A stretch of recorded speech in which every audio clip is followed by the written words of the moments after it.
What is going on, guys? It's your boy here again, Dean, and I am joined with... Odie. Hi, I'm Harrison. That's right, and we're actually, these are the boys, and we are going to be doing a set review for the entirety of the Worlds Beyond first set. What is this thing even called? What's the set called? Legends Rise. Legends Rise. I'm so glad you knew that. I didn't know that. Play it every day. But yeah, thankfully, this set review is out a little bit after, the game's been out. We've gotten to play with some cards, and I think we're ready to give our impressions. You guys ready to get into this? Yeah, absolutely. We're going to be starting off with the neutrals. I think, is this the way to do it? Probably like this, right? Yeah. Probably need to open these up. We're just going to basically talk about the cards. If we think it's good, like, you should be putting them in decks. I know it's a little messed up right now where some cards we'll have to say, like, maybe this is what we're going to be playing on a budget at the beginning. But first up, we have the Indomitable Fighter. This is just a 2-mana 2/2, and it has Enhance 4, give this follower +3/+3. This doesn't go Not in a seen deck. this in any decks. I have not seen any. Actually, I have had somebody drop this against me. I see it in a lot of the sword decks, Bit- but I think people are just running it because it's like they have it. Yeah, I mean, on a budget it might be fine in like a board-based deck. Whenever I felt like unless it was the literal last thing in my hand, because I ran a deck that had this, and unless it was the last thing in my hand, it never felt good to drop it. Okay, well, agreed. Yeah, pretty mid card. The big thing is the stat buff. Who wants to read this one? We're gonna take turns reading. I'll do it. This is Leah, the Bellringer Angel. Very classic Shadowverse card. Also a very good card. It's a 2-mana 0/2 with Ward, and it has Last Words draw a card. And on Evolve, it draws a card, becomes a 2/4. So pretty solid card to keep you going, and it's a bronze, really easy to get. Should be in a lot of your decks, especially budget decks. Even in non-budget, I think this thing's like pretty good. You like swords and stuff? Yeah. I mean, even I don't run it in Rune, for example, but like my Portal deck has it, and my Sword deck has it, absolutely. So yeah. It's I mean, it's kind of one of those cards where it's like if you have empty space at the end of the deck and you're not sure what to put there, this is always like a decent option. Mm-hmm. Yeah, it helps you get to your good cards, because like right now we're in the first set, and you're either playing this or you're playing that like raw draw 2 for 3 mana, and it really does depend on like what your game plan is. This one gives you a little bit more options than that one, I think. Just because you could evolve it, you get 2 cards if you evolve it, and then maybe clear a threat on the board that only has 2 health. So I think in general this one's better than the other one, but yeah, good card. Definitely see it a lot on ladder. Good card. Mm-hmm. Who wants to do Ruby? Well, it's on Fanfare. You select a card in your hand and return it to deck. Draw a card. I have not played with this card yet, and I haven't seen it a whole lot, so. I think it's really good in like Dragon specifically, because in Dragon you typically, especially if you're playing like a ramp angle, which is really the only way to play Dragon right now, you typically have a lot of heavy cards that just like stick in your hand, and this one is a early play that lets you filter one of those heavy cards back to maybe get a card that's playable earlier. So I think it's pretty good. Well, I think like not only the heavy cards, because like heavy cards are like awkward if you're like bricked on too many. Mm-hmm. But like if you're playing sword, like some people like to go like a little more aggressive sword, and they have things like Quick Blader, right? Quick Blader sucks. Like the 1-drop that gets like stats whenever you play another card. Like these cards are like good turn 1, and then they're terrible after. Oh yeah, absolutely. So it's like a thing where you can find your Amelias more often. You can find your Alberts. You can find your card that cost more than 1.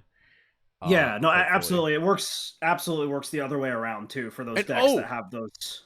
There's also, I don't know if you've seen this card. I've been seeing this occasionally from sword players. I had never played with it. It's like, is it Lupine? Is it Arsene? What is the guy? There's like a dude who like on Evolve, Super Evo, you search 2 copies of him and give them Storm. Oh yeah. The card's fucked up. Yeah, that so card is combos really with good. that. So Yeah.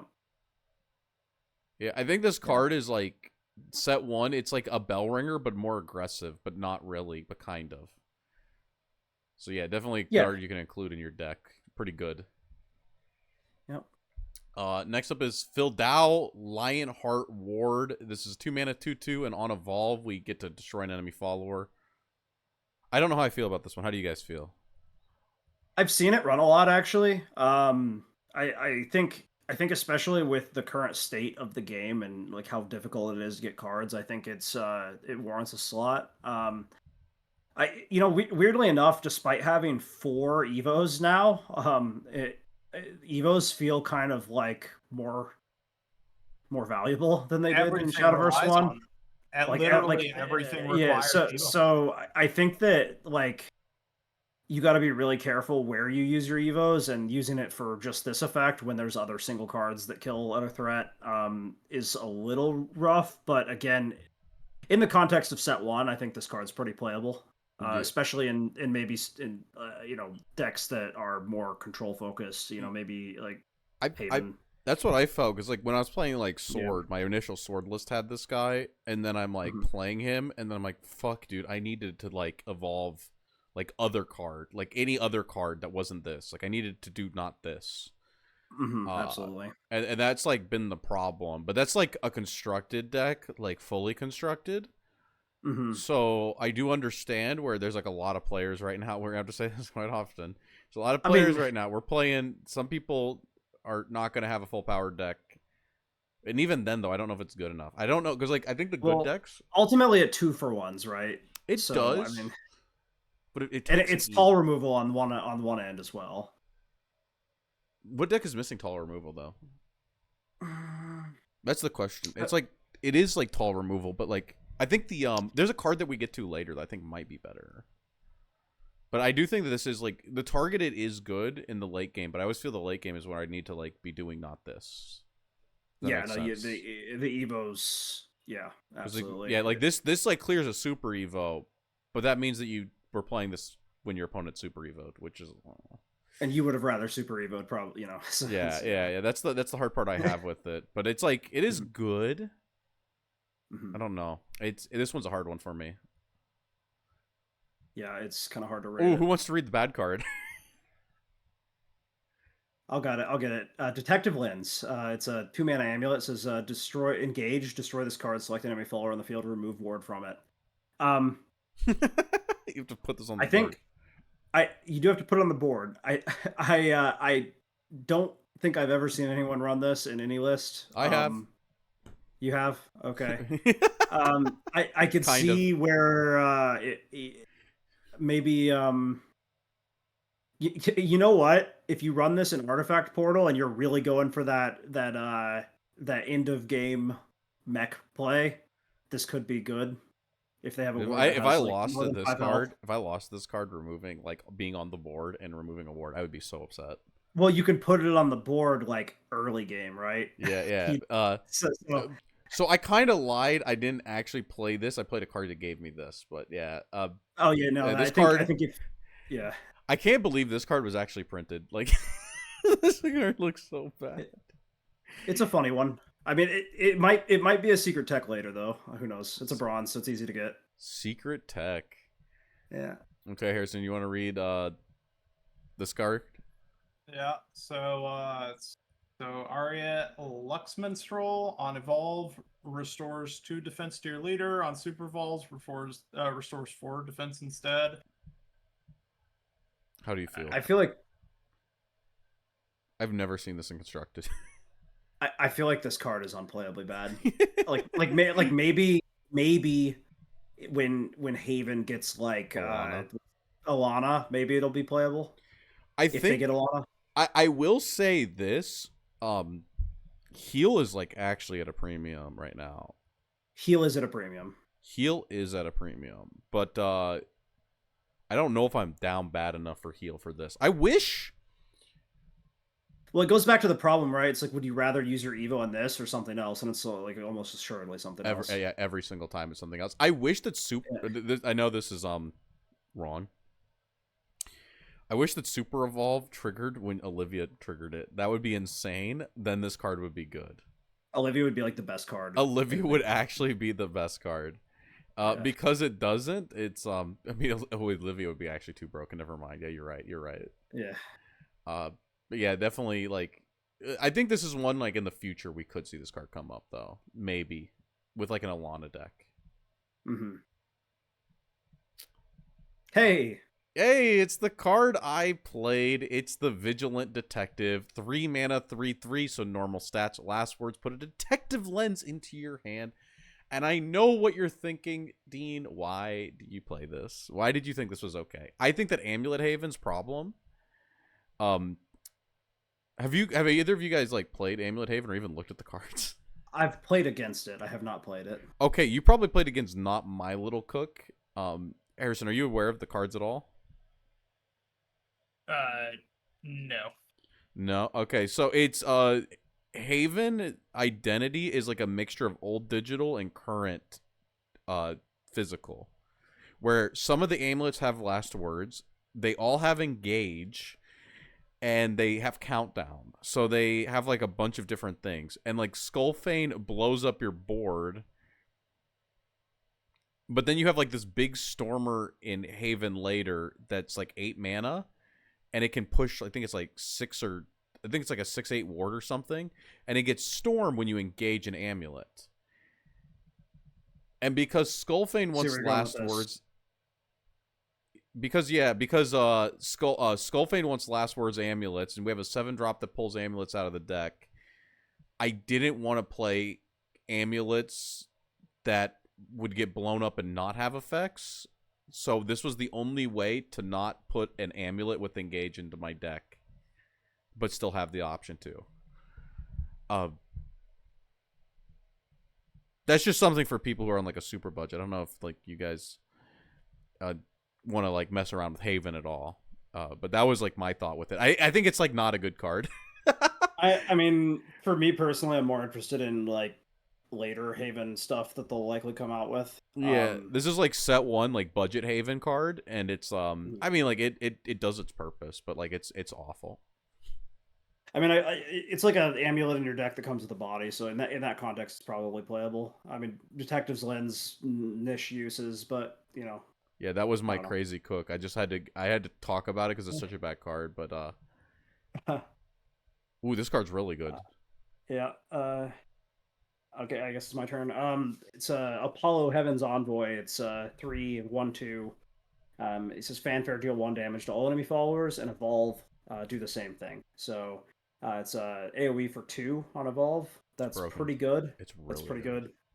I mean, think about all the threats that Sword pumps out. Most of them have 2 health or 1 health. Fairies. This deals with fairies. Although I have mixed feelings on that deck right now. Yeah, this is a really good card. I think it probably goes in most decks that are trying for like a more control style gameplay. You'd probably throw this in your deck. Yeah, get some good board clear. Definitely a good card. Yep. Next up, Harrison. Ooh, Seraphic Tidings. Draw 2 cards. Draws 2 cards. If you're spellboost, this is like extra value. I don't know. It's like to me, I don't love this outside of spellboost. I mean, it's fine. There are situations where it's like you've got no other options, and this this helps with that. But I feel like where this really shines is in Rune, where in addition to the 2. Yeah, in addition to the 2 cards, you get the spell boost count, and that's like that's a lot of value. I mean, it's like in a lot of ways. It's what was the card that drew 2 cards in Rune in Shadowverse 1? It's also in Fate's Hand. It's like a worse Fate's Hand because it doesn't go down in cost. But like, what else are you going to run right now? Like so until we get something like that, it's just Well, like a lot of decks are playing this because like we're in the first format, game's expensive, and also like card draws a premium, so like some people are just playing this like raw. Oh yeah, no, I think like I can't wait until a few years from now when they reprint this and it heals you if you go second. Ooh, if you have true. super evolves and your opponent does not. Yeah. I have never seen this card. Adventurer's Guild. I'm learning new cards right now. 3 mana amulet, fanfare, draw a follower. That's cool. That is cool. That's kind of cool in the Amulet Haven deck. And engage, destroy this card, select an allied follower on the field, and give it rush. That's not very cool. Anything to say here? Just shit. I've never seen this card, so I can only assume it's. You know, there might be you could get your Skullfane in Amulet Haven, but yeah, I don't know. That seems like kind of bad.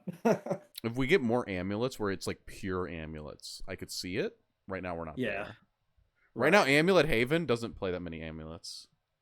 Yeah, it is unfortunate. It's okay though. We got another card we can get through quick. Yeah, Quick Goliath is a 4-cost 4/5. Oh, Yeti stats for the Hearthstone players out there. I've never heard of that card, but yeah. Chillin' Yeti, that's like the most infamous digital card ever. Anyways, in the original Hearthstone tournament, there was like this thing where you got it out for free with Druid, and like 4/5 was just insane. Like he just won the game on the spot. So does 4/5 win the spot? No. Shadowverse is a much different game.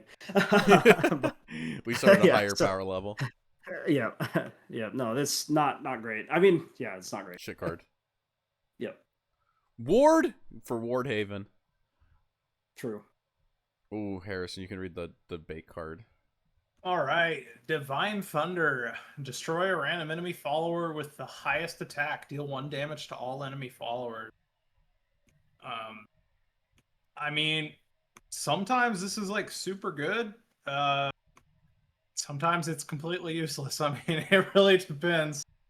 I played with like 3 of this in my rune deck for a while, and then like you realize that every card on Sword's board either has 2 health naturally, or they buff it to be 2 health by the time this is live. Yeah, and it's like the same thing with Forest. They buff their fairies, and you just look at this card. This is so fucking bad. Like this is so bad. You need Apollo. Yeah, and every other craft that would conceivably run this has better toll removal. So. Yeah, this is like Rune has the Wind Blast for 1 or whatever that gets huge. And dude, Wind Blast is insane. That card is so good. I think at the end of the day, this is just like a card that this has been more bait than I thought. I honestly thought this card would be good if we were doing set review before the set came out. Yeah, I would have gave this 5 stars, but after playing, it reads really like, good. Yeah, this thing's like a 1 or 2, like 2 out of 5. Yeah. Harrison, as a budget player, have you had to play this?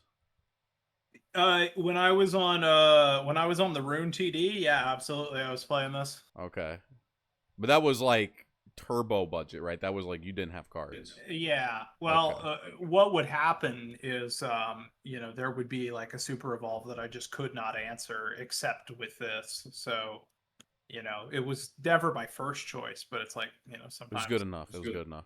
Yeah. Okay. So I guess this is like if you're budget and you're on Rune, okay. I mean, if you're in a class that doesn't have like toll removal, that's like let's say the other toll removal is a gold or something, and you have this gold but not that one, and you need toll removal, you put it in your deck, I guess. But yeah, it's crazy that part of the set review is like, do we own the cards? Yeah, well, it is what it is, but I think that'll fix itself like as time goes on. But that's okay for sure. You get a fun one, Dean. Yeah, Goblin Foray, 5 mana, summon 5 Goblin. Goblin's not in the set, but this is 1/2 vanilla. Gobby's feeling hungry. I've seen this guy played. I've had this played. I have been told that this is really good in Shadow. Yeah, that's the one. 6 shadows, or in Abysscraft, I guess. I've been told it's very good. I have not seen it played, and I have not played it myself. I have not seen Abyss played. I don't think the actual meta Abyss deck is something cheap, so I'm probably too low on the ladder at the moment for it. Yeah. Well, that's the problem right now. Abyss is kind of like half-baked because it's like half Sanguine cards and half... Like, they just don't have enough cards for you to have a solid archetype. And if you wanted to play it, you have to have everything. So it's probably like next to like the full decline list. It's probably No, the it's most more expensive expensive. deck. Is it more expensive? It's more Okay. expensive because they're also playing like neutrals. Oh, Like that's true. Yeah. they're on like 11 legendaries. Declimb is on 9. So Yeah, that's it is okay. like a Shadow is the most expensive deck, and it's like only a few people are playing it, from my understanding. But yeah, this is like supposed to be like you do this and then you do like Cerberus or something. Yeah. Because yeah, I mean the card is it's like an aggro card for a class that people can't afford, really, from my Yeah. understanding. I don't know. That's what I've heard, but I don't know. I haven't played it. So. But it'd be hard for us to give it like a rating or something, though. I guess just because we Yeah, don't. I think meme tier bad. There's my rating. Yeah. Here you go. You can read this one. A Caravan Mammoth. It's a 7-cost 10/10. That it doesn't have an evolve effect or anything. It's just an undercost of vanilla 10/10. beater. This card. Big boy. Hey, you know it goes God with. damn! Look at the size of it. He's got a whole ass building on his back. It goes with your. Look, actually, that mammoth. Look at how small the stagecoaches are next to him. Is he in Reveal? Somebody put their house on this dude. That might be the town. No, those are what's That's a multiple caravans. Yeah. No. Anyways, it goes with that amulet that gives things rush. Truth. Yeah. That's the play. Yeah, this card is Turbo Cheeks. I had people like thinking like, do we play this in Big Dragon? Do we just like ramp into this? And the answer is probably not even there. You could like triple ramp on your opponent. I think this card is still bad. Dude, like the thing is like you play the dog in Rune for 0, and it's like almost the same stats, and people just fucking kill it anyways. So yeah, it's like not like The dog having 6 health is actually relevant with the way super evolves work. That's true. That's true. 10 is big because like but you're right. Things do just die. Like it fucking. This is like Shadowverse all over again. Like you better be putting out a really gross board to expect anything to live. Yeah. Yeah, you need like more than a tall guy. You need like a bunch of guys that are also like this big. There's a lot of tall removal in the game already. Oh boy, Harrison, you get one of the best cards. Oh boy, Olivia, Heroic Dark Angel. On Fanfare, draw 2 cards, restore 2 defense to your leader, recover 2 play points. And on Super Evolve, you select another unevolved allied follower on the field and Super Evolve it. So, a couple of things to say. In my Aggro Sword deck, this was the champion of the deck. I had a 1 of this, and it was just, like, most of the games I won, it had something to do with this card. Now, sometimes you can just run over your opponent before that, but if your opponent holds out and the game goes long, you're relying on this. Now, there is one caveat to this card that I ran into, which is that if you use the Super Evolve effect to Super Evolve another follower, that follower Super Evolve effects don't seem to activate. So, for example, I had Kagamitsu on my board. Kagamitsu gains Storm on Super Evolve. I Super Evolved him with Olivia. He did not gain Storm from that. So that is something to keep in mind for how good this card is. It's still a really good card, but it's a little less good than it seems. Yeah. Well, I mean, if she activated the Super Evolve effects, it would be like the most. Yeah, that'd be crazy. But it's like the way the card's written doesn't super clearly communicate that. So it's just something. Yeah, I had to while playing, because I almost ran into that. I clicked here, and then it's like, I read this part. Mm-hmm. You have to like read the tooltip for Super Evolve right there. Do you see that? Activates when you evolve using the Super Evolve point. Because that's definitely not intuitive at all. It's like something you run into once. I mean, that aside though, like you drop this, it heals you. You draw 2 cards, you get 2 play points. You can play something else down, and then you get to kill 2 things. And deal 2 damage. And deal 2 chip damage. So I mean, it's still really good. Like that's. I think one of the biggest things about this card for a lot of players is also the fact that, once again, it's going to be like the vial cost and like how many vials you get in your account. Mhm. If building this, it's not the best card in any deck, but it's But a it works in good every card deck. in every deck. So Yeah. yeah, it's like a card like you a can card. easily splash. So if you're getting like things and you want to like try different archetypes, you can hold off on like building legendaries for that archetype, get some of this in your deck, and then that's like really the best thing about it. It's like a three. It's like like what, like a 3.54. It's like it's good, but it's not like the best card. You're not winning the game off of it, but Yeah, it is good though. for budget players, like this will fill a hole in your deck and will do its job. Yeah, Absolutely. I would be crafting this first if like we're trying to like still find your spot in the game. Definitely big shout out to that one. Okay, wait, who has this one? Was this me or I'll let you read It's it? you. It's you. Oh, it's Oh, me. okay. I'll read it. It's you, but I'll do Ruler of Cocytus. 10 Yeah. mana, 10/10. Are we gonna read the entire deck? Of course we all. Fanfare. Yeah. Replace your deck with the Apocalypse deck. So the Apocalypse deck is a 10-card deck that is filled with these guys. So we have the 6 mana 10/10 Storm. We have 3 of these in the deck. We have 3 Servant of Cock, 1 mana 13/13 vanilla. And then we have Demon of Purgatory, 5 mana 9/6. Fanfare, 2 enemy followers, burn 6. And then also the leader takes 6 as well. And then Astaroth's Reckoning is 1 of in the deck, and it sets their health to 1. Do you know what this did in digital? Have you ever played this card before? Like, do you remember the digital one? Or the original? I don't remember original Shadowverse now. I think it was like similar, but it wasn't 3-3-3-1. It was like one of this. It was like I think these were like 2 ofs. And then the other one was They had like hand rip on them. They had like one that drew cards. They had other ones that healed you. I see. This one is insane in like 2 decks. But it's I think playable in Ramp Dragon. Yeah, that's I would say of them. It's playable in Ramp Dragon. I think I would almost rather drop a Genesis Dragon than play this on the board. Yeah, because this is like nothing and then pass turn. And then yeah, you can draw your Genesis for 6. Yeah, exactly. In Declimb Rune, assuming you actually have 3 declimbs and you have all the stuff, well, you kind of need Kuons too, to be honest, just to manage to get the spell chain on all of your declimbs. Also getting to live that long. Well, the Kuon helps you live that long, right? Yeah. Yeah, getting to that point, I think this is a really good card in Declimb Rune specifically as a one of. You would never run 2 Cocytus. I played 2 today and it was bad. It was bad. Yeah, but as a one of in Declimb, it's really good. I think it's playable in Ramp Dragon. It's dog shit in every other deck.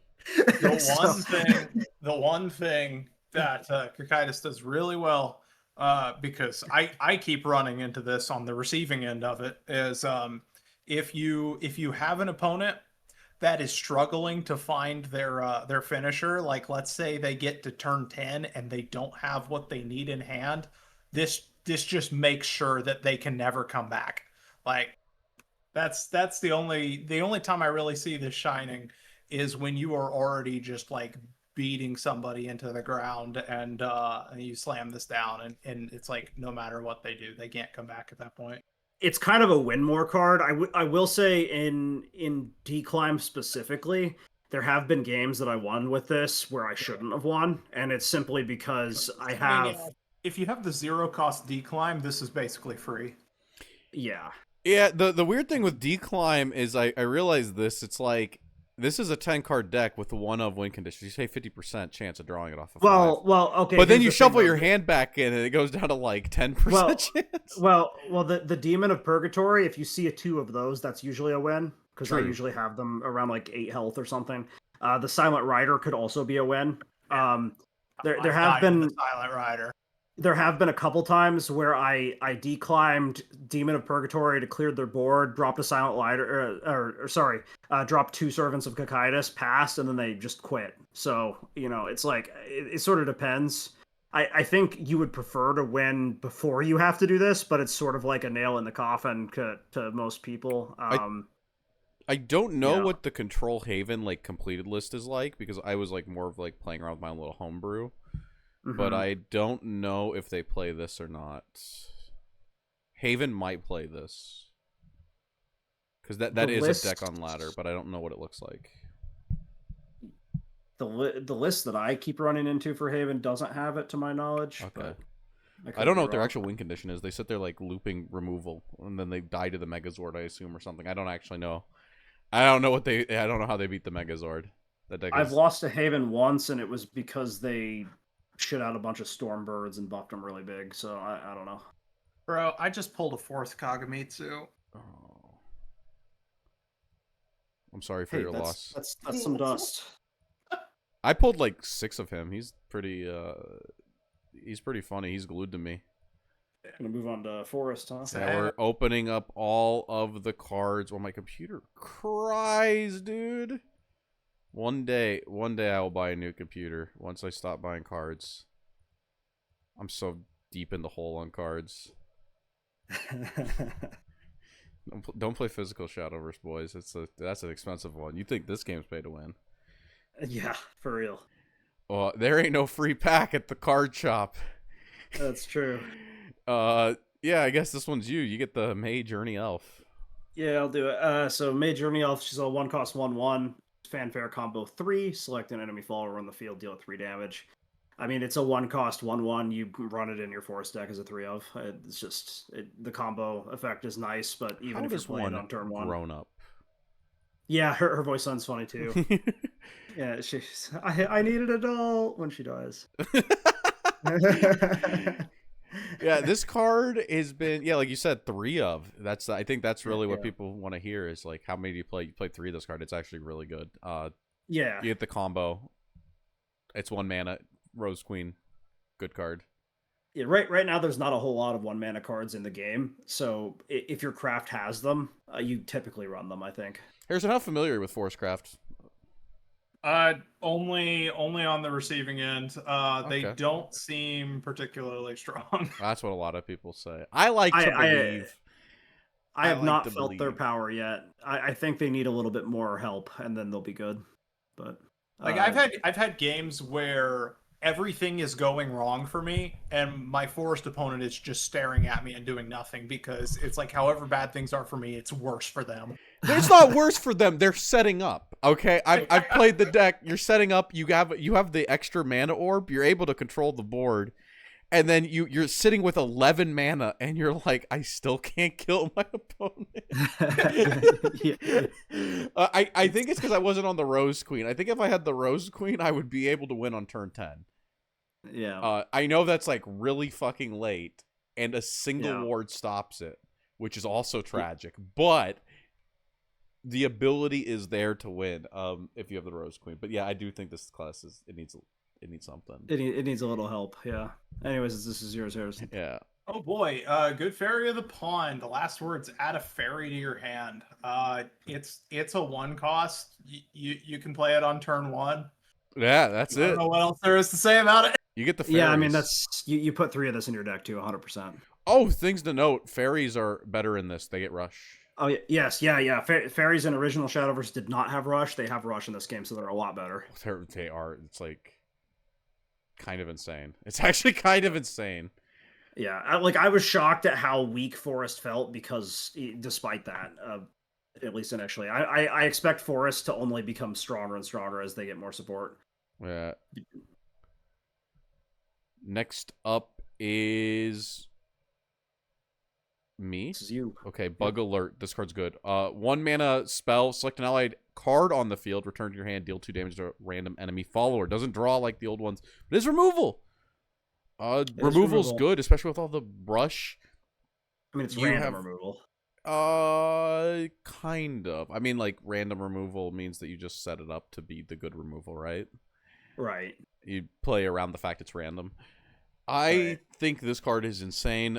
You only have 2 bounce backs in set 1, so you're gonna play both of them as 3 ofs. There's 3. There's 3 bounce backs. There's 3. Yeah. Well, we'll have to see it because I don't know what the other one is. I know 2. Yeah. But I'm excited to learn as we all read together. All right, Fairy Convocation. It's a 1 cost. Again, you probably run 3 of this. It adds 2 copies of Fairy to your hand. It's what was Fairy Circle from the Yeah, original Fairy Shadowverse. Circle, It's the same. broken. It's the same card. You run 3 of this in your Fairy deck. What does the 100%. word convocation mean? Is that like talking to them? It's like It's like invoking or like a summoning. group that meets for Yeah, a purpose. or that. Yeah. okay. So it's the circle. It's like the round table of fairies, or you could call it the fairy circle. Yes, very much Yeah. so. Okay. Here you go. All right, Fairy Tamer, fanfare. Add 2 copies of Fairy to your hand. It's your turn to play. Hell yeah! Then you have Yes. 4 fairies in hand. Yeah. And then you bounce it back and then do it again. And then you have 12 cards in hand and you lost the 2 fairies. No. I guess well, convoke means to call or to summon, so a convocation would be a meeting of people who were summoned. Yep. Yeah. Okay. We're learning words too. See, that's the important part of Yeah, the didn't game. come is here to learning learn. words. Sorry, I was elected to lead, not to read. This one would be me then. Stray Beastman. 2 mana, 2/2, fanfare, increase your combo by 1. This is the worst card I've ever read. Yeah, I mean, it's 2 combo for 2 mana. So the problem with that is like you have a bunch of other cards that cost 1 or potentially 0 with do some other more. cards that do more. So I like it unless you just you love Forest and you're on a budget. I would not put this in your deck, personally. Yeah. This card. Forest you can build somewhat cheap. And like, Yeah. I never even looked at that card, so. Yeah. It's okay, you can read the good one. She has Ooh, a Faye name now. Twinkletoes. Yeah, it's Faye Twinkletoes. What was she? Blessed Fairy Dancer is what she was called? Yeah, she's got a name Yeah. now. Yeah, so she's a 2-cost 2/1, and she has combo 3, give all of her allied followers +1/+1. So very good card. Makes your fairies with rush 2/2s. And Pretty this strong. is shit like this is why the that 4 mana spell's unplayable. It's like you get hit with like these buff cards in like every class, and then you just lose. Yeah, absolutely. Okay, Here's one of Harrison. your bounces. This is probably the one you forgot. No, this is the one I Baby thought of. Carbuncle on fanfare, select another allied card on the field and return it to hand. On Super Evolve, you recover 3 play points. Is this good? I have no idea. Okay, so I want you to think right now about a world where I'm sitting on Roach in hand, Godwood Staff on board. I have this baby carbuncle in hand with the Super Evolve, and I still can't find lethal. And I have the extra point as well. I have the extra point, so I have 11 mana to work with. This thing and the Roach, and I'm like, how the fuck do you kill? Well, the idea is to use it in the Roach combo because Roach costs 3 now. So yeah, but yeah. That sounds less like a problem with this card and more Like Roach a problem with costing the rest 3. of the deck. Yeah. Yeah. But I think this card is good because it's another bounce back, and bounce back is always broken. So it lets you the best card in Forest is going to be Lily. By the way, I think that's my personal best on my tier list. I think so too. Absolutely. So this card being able to pick her back up is good. I don't know about the Super Evolve part.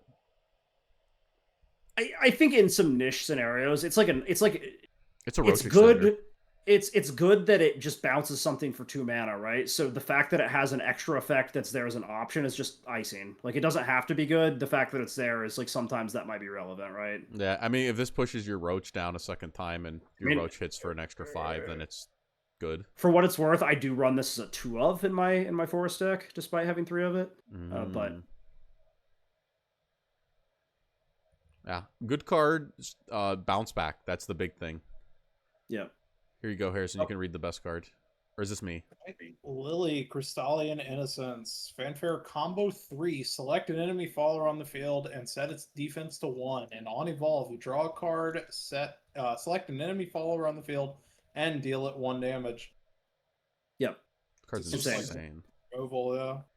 Yeah, I mean, it's tall removal. It 2-for-1s, most likely. It draws you a card. Very good card. I think the big thing is you don't even need to evolve it. Like, I think so. After having played a lot, if you're able to like not evolve, that seems like every good deck is able to not evolve until they want to, right?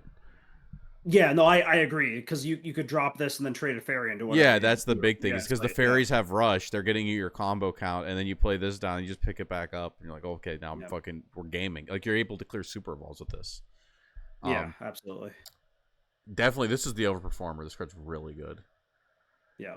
Next if up there's is any card in Forest to really keep an eye on, it's that one. yeah, that's definitely the MVP. Next up is Wild Profusion Fanfare. Add a fairy to your hand and count down 2 whenever an allied pixie follower enters the field, and pixie is only the fairies.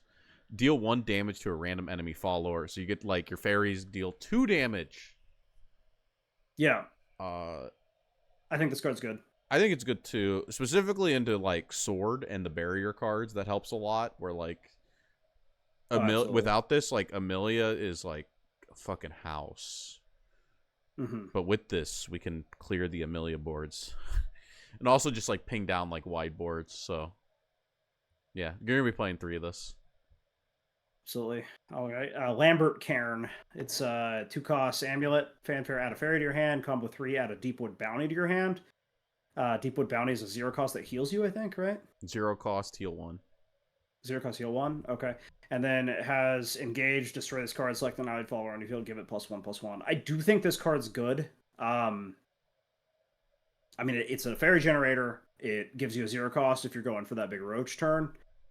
Pushes damage. It does push damage.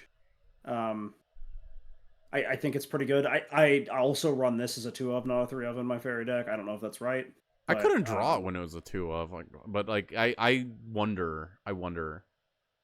Somebody killed me today, like buffing their shit. My hand was unplayable though, so I'm not sure if that was real. Yeah, I mean, I passed with like 4 mana or something. I do think it's a good card. So I mean, there's a decent chance that Forest is better than I think it is, and we just don't have the cook yet. It's probably like really hard to pilot. It usually is like Forest usually is. Yeah, because like it's. I felt something. I felt like there was something there, but I don't know. Like I'm not like the Forest player, so. Right. Okay, Capricious Sprite, Fanfare, summon a fairy, add a fairy to your hand, evolve, replicate the effects of this card's Fanfare ability. I like how it's more words to say that than it is to say this. That's okay. Yeah. Unless you stack fanfares on it, additional ones. Yeah, maybe that's a thing you could do later. I mean, I think this is like a fine card. I think the fairy generators start to suck a little bit more the higher they get in cost. Yeah, it's just like a cheaper one, or it's like not a cheaper one. It is potentially, you know, like let's say you're low on hand and you have a lot of like weenies to clear. It's potentially, you know, 4 fairies worth, and then you could trade with it too. So I don't know. I thought it was like okay. It's okay. It's like you said, the more expensive it gets, the worse it gets. Mm-hmm. But you already got a lot of cheap fairy generators. Like I'd rather run 3 Cairns than 3 of that. I get, you know what I mean. Okay, is this one Harrison, or is it no? This one me? I just did one. You're right. I'm sorry. I instantly forget. It's the Working Grasshopper 3 mana 2/1 Fanfare. Draw an X cost follower. X is your combo. Look at him. He's got some good art. This is like draw you your roach. Or himself again, because he also costs 3. Getting to play 1 roach instead of 2 would, but at the cost of having to like map out combos based on the cost of the card you want to draw. Yeah. I don't know how to feel about this guy. How do we feel outside of just like searching roach? A little too heavy, right? This might be like something to keep your eye on later, because there might be some like really cooked thing you could do where you you know, there's like a card that costs 7 and you want it as a 1 of and you need it, but you don't want it early, and you could mulligan it away and this is like a thing like you like, later on. This is like another one of those like big brain Forest cards that like is probably bad but might be good in some cook, you know. Truth. So. Future. Mm-hmm. Hey, it's the Roach himself. It's me. Killer Rhinoceros Roach. 3 cost 0/2. Says Fanfare, give this follower +X/0. X is your combo, and he has Storm. Yeah, if he's the first card you play, he's a 1/2. If he's the third card, he's a 3/2. Yeah, Roach costing 3 really kind of hurts it. a lot more than you'd think it was, because it costed 2 in original Shadowverse. It was a little too good back then. But It we was a also little had too good. Wisp. We don't have Yeah, Wisp. when Forest gets more 0-cost generators, this is going to get a lot better. But for right now, it's it's good. Don't get me wrong. It's just hard to like Dean was saying. He was sitting there with 11 mana and he still couldn't find lethal with this thing. And it bounced back on board for free. I was like, this fucking card sucks. Yeah. So. Yeah, I think that the days of dealing 20 damage with a roach turn are like really difficult to get off. Is the big thing. If you can like get this on, if you can like be like a pressuring your opponent the entire game and then get this like randomly for like 4 or 5, it's like good. But that's like pretty much what we're at. It's like okay. I think it's more of something you use as like a mid-game pressure on the opponent rather than because like going for it as your like full win con. I mean, think about it this way: if let's say you've had a pretty easy game and you have like 2 of the amulets that bounce on the board, like because you were just able to do that, and then maybe you have 2 Deepwood bounties, you're still only looking at like if you super evolve the roach, like 13, 14 damage total. The problem you're talking about is the 3 roach plus Deepwood bounty. Like the problem is that Deepwood, the first roach is 1, and then if you use the amulet on the board, which you wouldn't use the first, you would use the bounce back, and you played on the second roach, that would be 3. And then you bounce it back and put it back down, and then that's 4. So it's only 8 damage. Well, if you super evolve it, it's 11. Isn't that so sad? That's a turn that's 10. That's 10 mana. That's 10 mana. Yeah. 2 bounce backs on board. Yeah, that's meanwhile, Portal has their 13 damage mech if they super evolve. That board wipes you too. The board wipes. This play also gets horribly destroyed by a Bellringer Angel.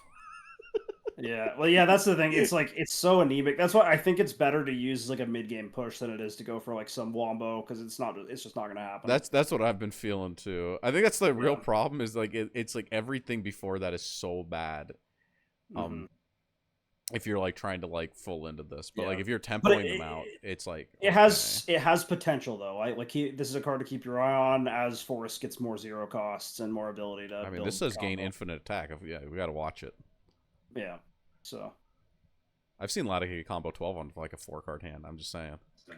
Amataz the Origin Blader. Fanfare is give this follower plus XX. X is the number of pixie followers in your hand. He's got ward on evolve. Do this X times. Deal 1 damage to a random enemy follower. X is the number of pixie followers in your hand. It pains me to say this, but I don't think it's very good. I do run it in the deck, but I run it as a 1-of, and the problem is there's just so much toll removal in the game already. That's it. Yeah, it's like I mean, here's the thing: if you turn 1 the Fairy Convocation, turn 2 drop your 2 cost that gives you 2 fairies. This is a pretty big ward early game that you can put out, right? 6/6. Yeah. The set 1 removal is kind of crazy. I swear boards do not stick. Even like like you read this and you think, wow, I opened the perfect curve, and then you play this and it still is dying. It's still not good enough. Yeah, this is one like especially because like I guess if you have 3 of them and you're trying to play fairies, he's like not that bad by himself, but like it's I would never craft this card. Yeah, I would not craft this card right now. Yep. I like Amataz a lot. So no, I mean the evolve effect's good, but there's another card that does that better. That's a gold. True. So true. Okay, I've never seen this card. This is you. This is Fragrant Wood Whispers. 3 mana, add a Deepwood bounty to your hand. Draw a card. So this gives you a 0 mana spell for the Roach combo, because Roach will be real. Trust. think the problem was I never had this in my hand with the roach. If I had these in the hand, then we're cooking. Yeah, maybe we need to do some casuals so we don't like the problem. I queued Forest and like lost 5 games in a row in rank, so I just haven't queued Forest since. Yeah, So, like, I was too, dude. When I was trying to make the budget decks, I'm sitting there playing Forest. Like, this fucking class is unplayable. Like, I'm like, it's almost there. It's almost there, but I didn't have the Rose Queen. And I'm like, I think Rose Queen, maybe we could get there, but the class is like, oh. I'd literally rather run the 3-cost neutral than this personally, at least right now. But maybe there's something there with like generating the deep woods with Roach. We'll have to try it. Yeah, I think that's the thing. Is like, can we get like a turn 6, like bounce back on board, 10 infinite, like 10 damage or something. Something crazy. Yeah, you can read the good card though. Actual good card. 3-cost Godwood Staff. At the end of your turn, combo 3, draw a card. This is just a draw engine. You're going to be combo 3 every turn, like on Forest. You draw so much. And it also has engage. Destroy this card. Select an allied follower on the field. Or allied card on the field. Sorry, return it to hand. So yeah, I mean it's you could use it to extend the Roach. You can use it to pick up your Lily after you just cleared something with it. So you can do it again. This is a very good card. You're right. This is the one that I forgot about randomly. Don't ask how. Yeah, this card is like the MVP card. I think it is probably the single best card in Forest in the context of like a fairy build. I think the thing in my mind is that like cracking it is like never an option to me. Because the cracking is like something that you do at the very end of the game. It is and it's not. I mean, like there will be situations sometimes where you have it on the board. Your only way to clear is to like drop the Lily, fairy, drop the Lily, evo the Lily, right? And it's like that's better than dying, right? So true. But like if you can, you hold. You hold on to it. Well, because that combo 3 draw card every turn is busted. And especially if you're like building a budget deck at the beginning, or you don't have like 3 of a legendary, or like it helps you like find those cards. Absolutely. Like more consistently. Like if you're playing like 3 of everything, like, you might not need to deep draw your entire deck. But like when you're on like a little bit more of a budget, like card draw is king, and this is infinite card draw. You play this on 3, and like by the end of the game, you've drawn 6 cards off it for 3 mana. Like, if you're playing Forest and you have a limited vial budget because you're playing on a budget, I think this is the first card you want to craft 3 of. Like it's not gonna. Also, the first gold. Look at that, best VA. That's okay. True. Who else does she do? Metalia, Tsuchinoko, okay. The Felix, Gentle Argyle. Treant, Fanfare combo 3, evolve this follower, strike, restore 2 defense to your leader. Heal! Huge! I mean, it evolves for free on combo 3. That might be... I've never seen this card. Someone played it against me when I sat down at the knockout table in the park. Insane. I just said, what is this? And then I killed it. So I don't think it's very good. I didn't know it evoed for free, though. That's cool. Yeah, next card, I guess. Elder Sagebrush. 4 mana, 3/3 Fanfare. Deal 3 damage to a random enemy follower. Combo 3, deal damage to 3 random enemy followers instead. That's 7 mana to hit 3 random things. Well, unless you have the 0 costs. I've also never seen this card. Yeah, We're learning. Doesn't. Well, it's hold on. It's 6 mana because this card counts in the combo count when you play it. You're right. 5 mana with a 0 cost. Yeah, 5 mana with a 0 cost. So yeah, I mean, I don't know. Like dealing 3 to 3 followers seems pretty okay. This thing could potentially 4 for 1. But I guess it could maybe clear up a sword board. Yeah, I don't know. It seems like too specific for like maybe if like sword it's a one meta, it's like a a 1 deck meta and everyone's playing sword and it's like maybe if you're trying to play Forest you'd play this, but I don't think it's good enough for like general play right now. Yeah, definitely not. Here you go, Harrison. All right, Glade, Fragrantwood Ward, Fanfare, draw 2 cards, evolve, deal X damage split between all enemy followers. X is the number of cards in your hand. I had this played against me. No, this card's good. This card is this card. I mean, think about it. The Deepwood Bounty keeps your hand full. You have fairies generating constantly. You're drawing 2 more cards on this guy. That I had two dogs. Two on The green one dog. of my no, not the green dog. The when I was the golem in Oh, Rune. okay. The yeah, okay, that dog. They six in Rune. Yeah, I had two of those out and a super evolved Anne. And they were able to clear my board by playing this and then trading some fairies. It was like really strong, actually. Okay. It the obviously that damage is kind of like randomly allocated, so No. it's split.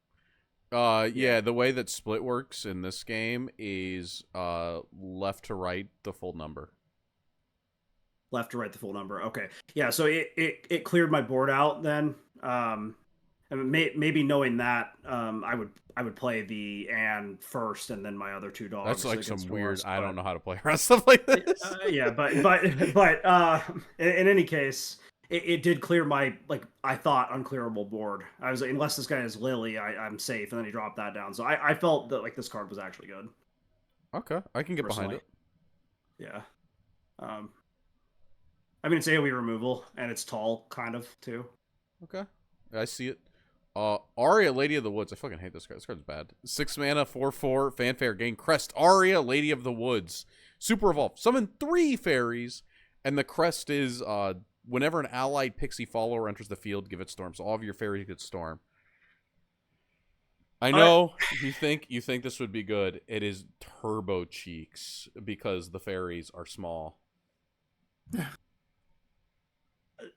If you set up for it right, I had one game where this was incredible.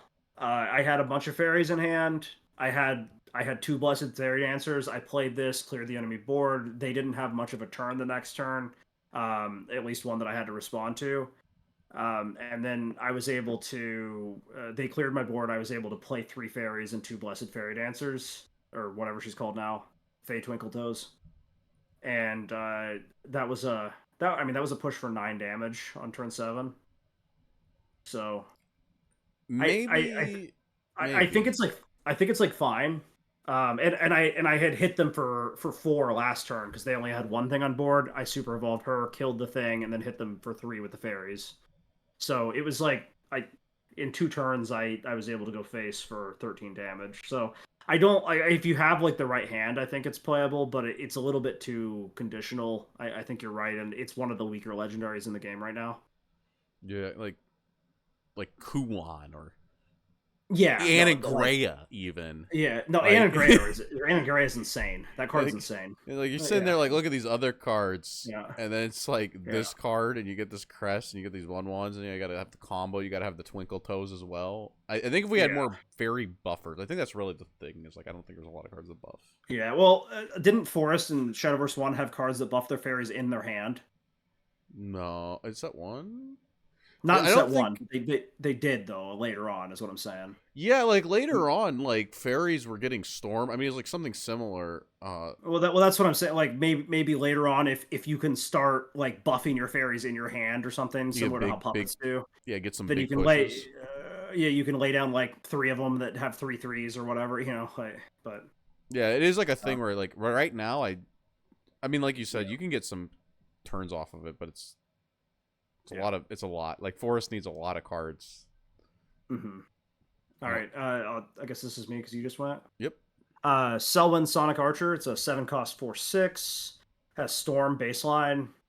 Don't know how I feel about that. Super evolve. Select an enemy foe in the field. Return it to hand. Um, I mean, if you're planning on super evolving it, that's an attack for 7 to face for 7 mana. It's like on mana cost, I guess. Um, I don't know. I've been I hit with feel this. like all of the effects that are super strong are fanfare. Like imagine someone sends Kuon to hand, you'll say thank you. You know what I mean? Will they be bouncing the ward right if they're doing that?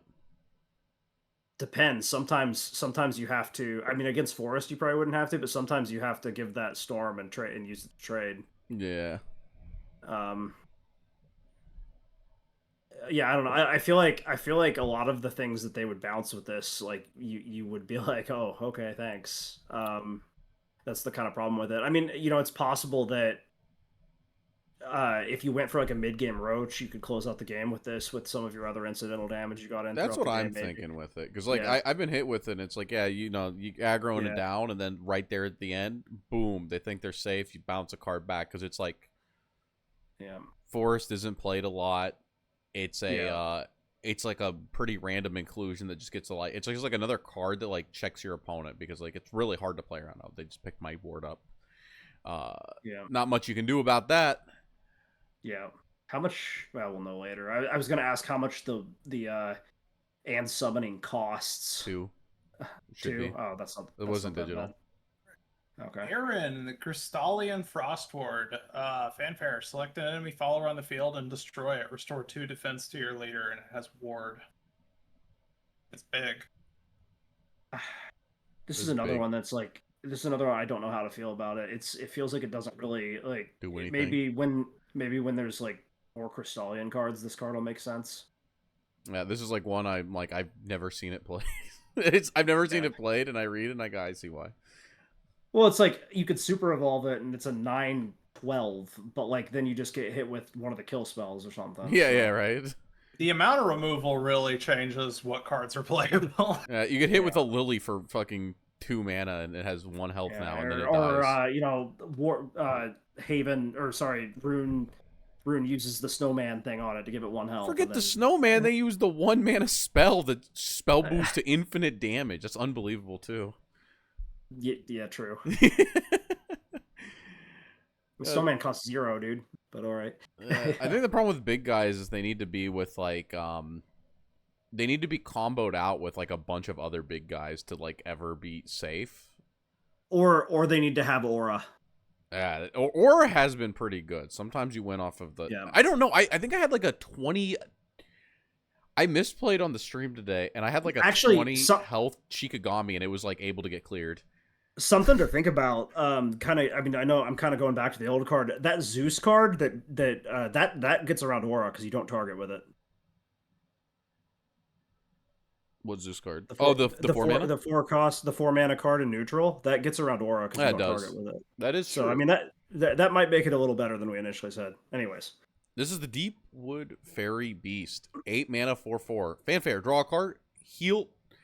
For the number of cards in your hand. So this could be healed 9 for 8 mana, and it draws. Yeah, I mean, it's kind of expensive. Like on paper, you're like, oh, heal 9, that's half my max health, but like that's not a lot. You have to be like they have to not have cards on board. Yeah. To be able to play this down. Yeah. I can see a world where this helps you get to the Rose Queen, but that means you have to play this in your deck. So yeah. Next card. Oh, good card. Bale, Luxglaive Warrior. It's an 8 mana 4/4. Activates in hand whenever an allied follower leaves the field. Reduce the cost of this card by 1. And then it has Fanfare. Select an enemy follower in the field. Deal it 4 damage. This card's really good. Yeah, he can cost 0, so it's another Roach combo extender potentially. He deals 4 damage. He's a 4/4 on board. In a pinch, if you had to evo him, it's you kill something that has 4 health, you kill something that has 6 health. It's a very flexible, very good card. Yeah, definitely. This is a 3 of in all your decks. Definitely a good one. Mm-hmm. The Opulent Rose Queen. Fanfare. Transform all Forestcraft cards in your hand that cost 1 or less into copies of Bramble Burst, and as ward. And then Bramble Burst. Select an enemy follower on the field or the enemy leader and deal it 3 damage. So what is this? A potentially 8 times 1, or sorry, 8 times 3 is 24. Is that right? Yeah. Yeah. So if you had all 1 cost cards in your hand when you drop this on the board, and you survive to turn 10, you survive the next. Oh, that's why it's got ward. Yeah. Oh, it's also got 6. The Gundam doesn't kill it. No, but yeah, I mean that's true. I don't know. This seems. I've not played it. It's probably better than Arya. I think it like can actually end the game, which Arya is like. Yeah. Arya is like the hard part is like your fairies are like trading 95% of the time. Well, that's the hard part with Rose Queen too, because you have to have those 1-cost cards in your hand, right? So it's kind of the same problem. Well, the difference is like the fairies having storm converts to 1 extra damage on the roach, and they're also eating board slots. Well, the Yeah, bramble it's burst 3 is like, damage. I know this Yeah. like loses to like every ward in the game, but like Yeah. the bramble burst, in a world where your opponent doesn't own cards, somehow hasn't killed you in some fairyland, like you can kill your opponent with it. The aria is like really awkward because it doesn't like feed into the roach, and I think. And it doesn't win by itself either. It's got to do a lot more. But maybe the Aria is better. I don't know. We said we don't. Neither of us think that Forest is good, so maybe we're wrong on Forest cards, right? Like that's Yeah, no, very I'm possible. willing to. Well, I mean, I want to like Forest. It's just that I played a deck that I was told was good by a website that uses like win metrics, and I lost 5 games in a row. I use So them it's never possible. again. Never again. Yeah, I mean, not that list at least. It's possible I was playing it wrong, but I played quite a bit of Forest in both physical and Shadowverse 1, and I know how Forest works. I don't think I was doing it wrong. Anyways, Here is the Flash Step Quick Blader, not to be confused with OG Quick Blader. Anyway, he's a 1-drop 1/1 with Storm. I mean, if you're playing Sword, you're running 3 of these, He's okay, right? I think. I mean, The hand generation in the game is the bigger problem. I think. I don't know if you play 3 of them. Because he feels like pretty low value, but it's like one. Really? The Luminous Commander. When an allied officer follower enters the field, give this follower +1/0 until the end of the turn, and on evolve, summon a knight. When I was on Budget Sword, I liked this card a lot. I mean, worst case, it's a 1/1 for 1, so you just play it on turn 1. But sometimes you can do cool combos with this, particularly when it manages to survive a turn, which, like, you know, it's got 1 health. How likely is that? But sometimes your opponent just doesn't prioritize it, and you're like, oh, it's still on the field. I have 5 mana. Let's get this thing huge. You got big swings. I mean, okay, yeah. I mean, Cody seems a little confused still about the Quick Blader. Harrison, you were on Budget Sword. How many Quick Bladers did you have? 3. Okay. Did it feel good? It was. Let me ask you a question. Like the weakest card in my deck. Were you on the Amulet at that time? Yeah. Amulet. Yeah. Okay. Here's the thing. It's like the Quick Blader's not bad. It's just like you usually have better options. And if you're like getting down to the point where you're relying on that Quick Blader, your hand is just horrendous. Yeah, that's how I felt. It's like it's a thing to do with like the amount of cards that you have and like what your other cards do. That's fair. It's okay. You can read this one. Oh, I guess we're going out of order. Because Harrison skipped me. Okay, that's fine. Royal Coachwoman. That's a 2-mana 1/2, and last word summon a knight. I see a lot of people playing this. I don't know if it's actually good or not, but I see a lot of people playing it. Every time I go against Sword, they drop this on me. So it's in my list, and I wonder about this more than I do Quick Blader. What I will say is messed up is if we notice here in these traits, Officer is only on like these tokens now. So I see that. The previous card is a little. There's a lot of things that generate the tokens, but it's a little annoying when you have a card like this that needs to also die. I cut this because the thing is you can't really control when the knight comes out. So the squirrel's better. Yeah, there's a lot of cards that are better than this one. Yeah, I'm with Harris. I think this card has been like pretty mid. Yeah, good card. Ignominious Samurai, 2-mana 2/1. This card. Yeah, Rush and Fanfare. If you've unlocked Super Evolution, give this follower Bane. There is nothing like playing down Amelia, being able to play this down. Bane, their Super Evolve. It has the bubble on it from the Amelia, and then it's alive still. Feels good. This is auto 3 of, and it's a this- bronze. So This is the best thing about this card is it works at every stage of the game. Because it's like you can get damage or you can get something off the board with it early game. You can get something really big off the board with it late game. Like it's just always good. Yeah, definitely. This is a card that you're gonna be playing later on too. I think this is a fantastic bronze. That card is gonna see use for probably several sets.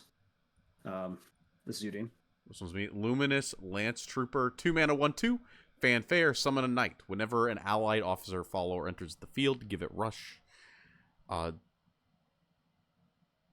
Good card. Actually, Good card. I mean, the big thing is it's like part of like a combo, right? You just drop it, you get the 2 bodies, and then it feels like they kind of have to kill this thing, or you get to board clear forever. Yeah. I mean, giving it's Sword has historically always had these like board like banner effects that it's like if you don't kill this, it's going to be really bad for you, and this is one of those. Yeah. So definitely feels pretty good being able to trade. Oh, somebody gets A squirrel. Shinobi Squirrel. It's a 2 mana 2/1. He has Ambush. For those of you who don't know what Ambush is, because it's kind of it's not an effect that shows up often on cards. It basically they're stealthed, and you can't target them with spells, and you can't attack them with followers until they themselves attack. So it's like Aura mixed with Intimidate until they attack, essentially. And it says Grossest combos imaginable with this card. oh yeah, and on evolve it says summon a Shinobi Squirrel, so it summons another one when you evolve it. So there's a card that comes out later that gives stuff 1/1 when it comes into field, so you can put this down. He's protected from most clear unless it's hard AoE. And then on the next turn you evolve him, smack for what would it be? Smack for 5 for 4. Well, if you have that other card I'm talking about. Oh yeah, you're right. Yeah, 5. Yeah. You'd smack for 5, and then it puts another squirrel out. That's a 3/2, and you could do it again next turn. It's just there's like almost. This is why you need Apollo. I've had games where I have used all of my super evolves on squirrels, and that has carried the game. This card is like in a budget build. This card is really good. This card, squirrel fucking beat down, dude. Yeah, and it's funny too. So like, look at the art, look at he's fucking. he makes like little squirrel squeaks when you play him. He goes like, I love this guy. Yeah, that card's great. This is Harrison. The Way of the Maid. Select a card in your hand and return it to deck. Draw 2 Swordcraft followers. So it kind of works the same way as the neutral card, but it pluses you on. Do you know what I thought with this, Harrison? What's that? I didn't think that this was good now, but I was like remembering Baleon. Yeah. Mm-hmm. Can you imagine this in Baleon? No, in the right deck, this is great. I just don't think the deck exists. It doesn't exist now, but like when we mentioned an old it pluses deck like you that. on. Right? It pluses you on? 1 + 1 is 2 = 2. Oh yeah, okay. I can't. Yeah, math. and it's a spell, so it's like you don't even get a body for it. But it's like if this, in the right deck, this could be crazy, but that deck just doesn't exist. Well, maybe something to keep your eye on. It's a bronze anyway, so easy to get. This card has been dropped against me a couple times, and I have been horrified by it. Rusty Luxcard Trickster, 3 mana, 3/3. On Super Evolve, draw all copies of Rusty Luxcard Trickster and give them Storm. This card's Does like he give actually himself scary. Storm? No. Okay, I didn't. He's think so. Super Evolved, so he gets to clear something. Yeah. This has been like really spooky because like you're fighting a budget player and just like out of fucking nowhere you're like, oh my god, I'm about to die. Like just like out of nowhere they're like, I searched 6 storm damage. You're like, oh no.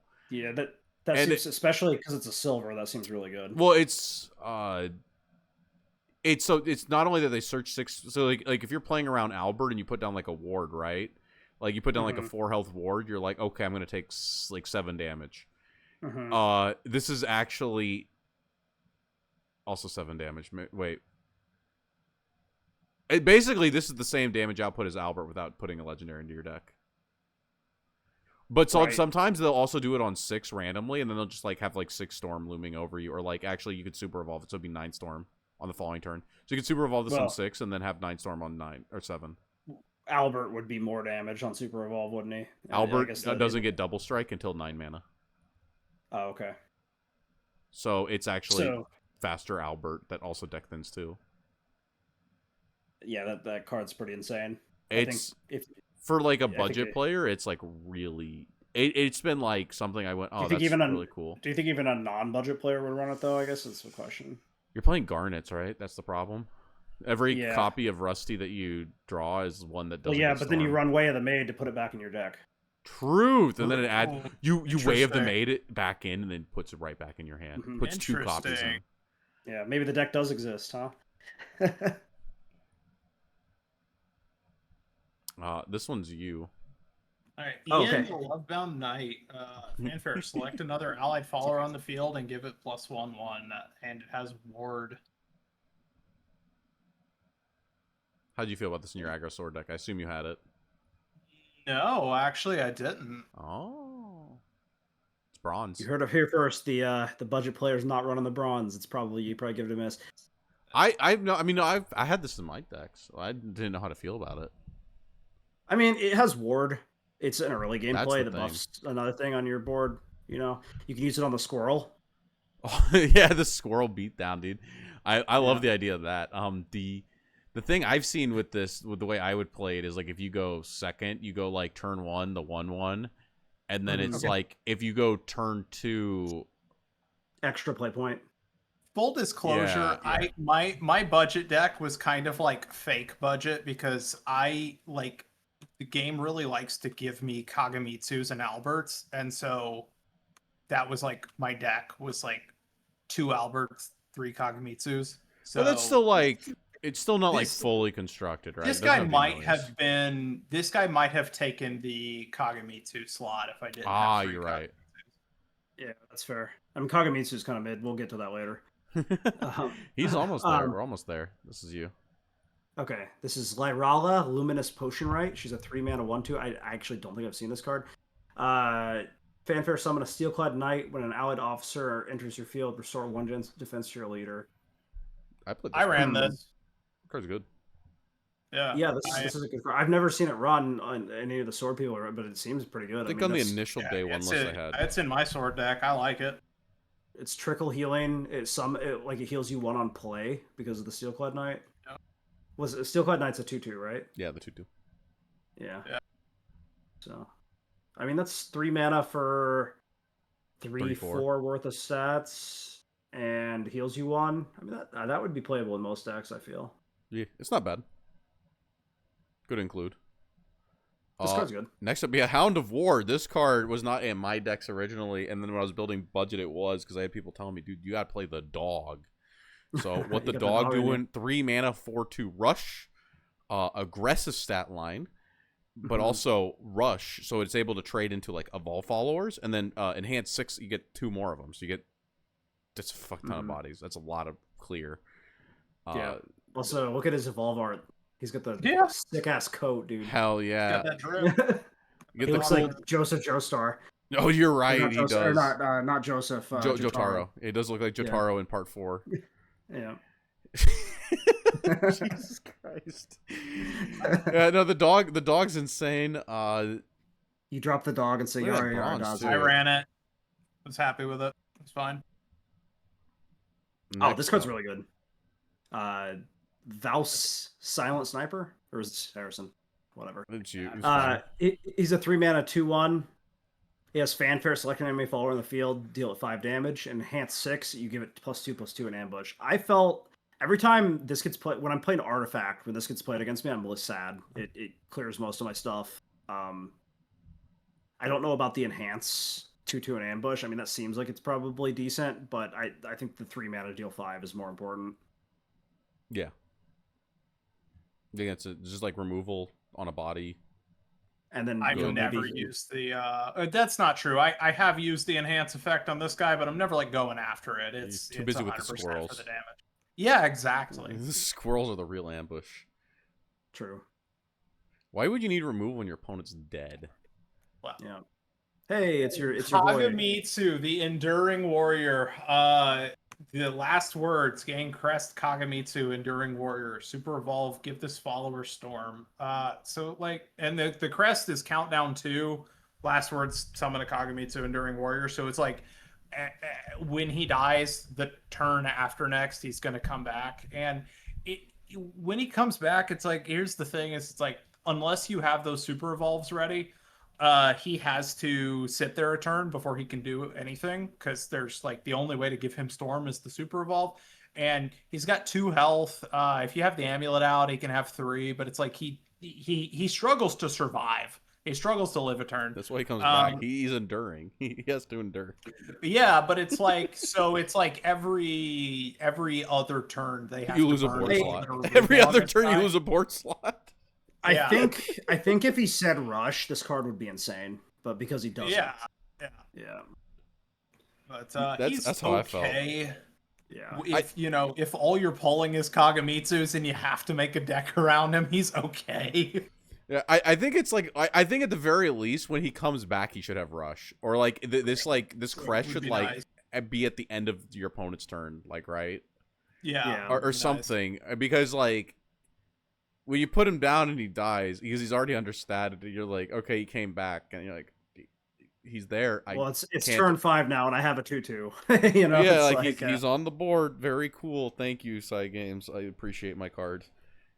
Yeah, He's I mean, very it's cool. possible. It's possible that there'll be like an amulet, like what's the Leonidas amulet that gives everything rush and +1, and then at that point, this card will be really good. But Yeah, but right now we're not in that world, so Yeah. he kind of sucks a lot. Ooh, this Yeah. card's good. Yeah, next up is Iron Crown Majesty. This is 3 mana, and we get select mode, so we don't get choose anymore. We get mode. 1 mana, the effect number 1, we get a 2/2 and a 1/1, so Steelclad and a Knight. Or mode number 2, we give all followers on the field +1/+1. So if our board lives, we kill our opponent, and if not, we build a board. Yeah, good yeah, card. I mean, that's a pretty good card.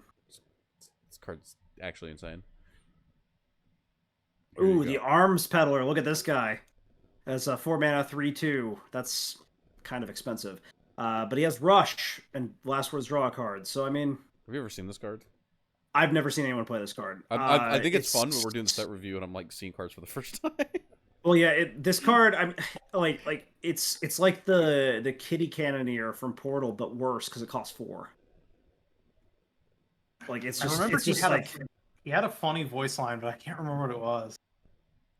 You can't do that. If I had the app open, Yeah. we don't. So we're. I mean, like card draws at a premium right now, right? So like if you're on a super budget, you might run this. It does like deal with the body and give you a card back. but- Truth. Super budget, maybe. But like I feel Yeah. like Sword, it doesn't want draw. It wants to kill your opponent with good cards like this thing. True. Here you go, Harrison. All right, Zirconia, Iron Crown Ward, evolve, summon 2 copies of Knight, give all other allied followers on the field +1/1. I have closed so many games with this card where like if your opponent lets your board stick, like if they can't get your shitters off the board, this thing comes out and suddenly they're not shitters anymore, and then your opponent just dies. Hell yeah, big buffs, big board too. Like just by itself, right? Yeah. Oh yeah. If you don't have a board, this one gives you a board. Yeah, you get what 2/2/2s and and then 6. If you already have the 4-cost amulet down, this is gross. She gives Holy Saber True. vibes. She does feel like Holy Saber. She looks like Holy Saber. That was a Haven Yeah, card, it's though. the one academic. No, sorry. Who was the one from the Switch game? The girl who is the student council president. I don't remember her name. Yeah, Holy Saber. Okay, Holy Saber. Yeah. Okay. Yeah. Yeah, okay. you're right. This is Dean. This is Nightly Rending, 4 mana spell. Select an enemy follower on the field and destroy it, and then we get a 2/2 after as well. Yeah, I mean, select, not random. It's nice, I guess. It's- I've never seen this card. I've seen a lot of people run it. I hear there is a control Swordcraft- sword deck, but I don't know about it.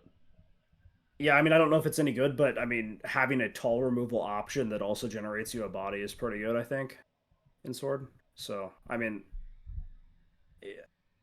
there definitely could be like better options, but That's you where know, we're at. run this. Yeah, you would run this over that 4 mana neutral that kills a body too, probably. So, you know, Probably, yeah, just get a board as well. yeah. Oh, you can read the Hey, good card. Ancestral Crown. This card's insane. It's 4 mana amulet. Has countdown 4, so it sticks around for 3 turns afterwards. Whenever an allied follower enters the field, give it +1/+1. This card is really good. I mean, it sucks that you have to sandbag your turn 4 to drop it, but every turn after is a lot scarier because of this. So Yeah, and I think the um, crazy thing is you have the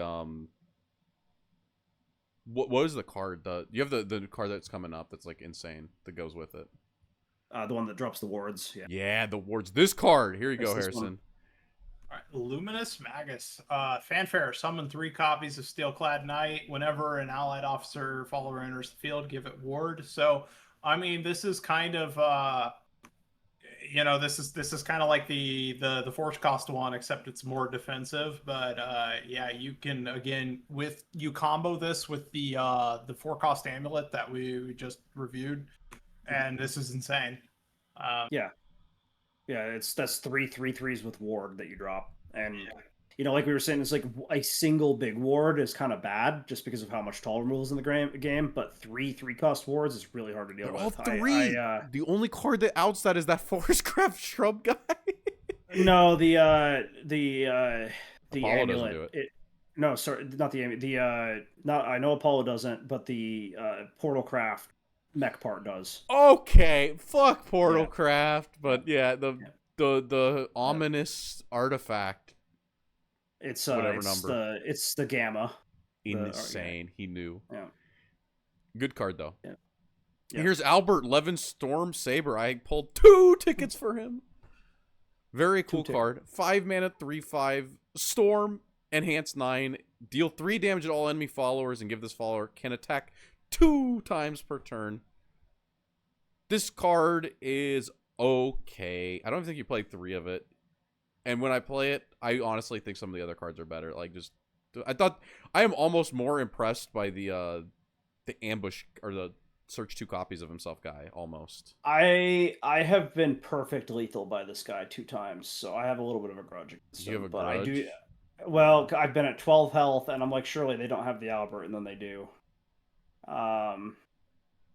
Did you try putting down a ward with like 4 health? Well, that's the problem. Sometimes you don't have that option, right? So. Sometimes... he's a good game closer, I would say. I mean, he has more reach than most of the other game closers in the game. So. Inferior to the squirrel. He is. The squirrel's fucked up.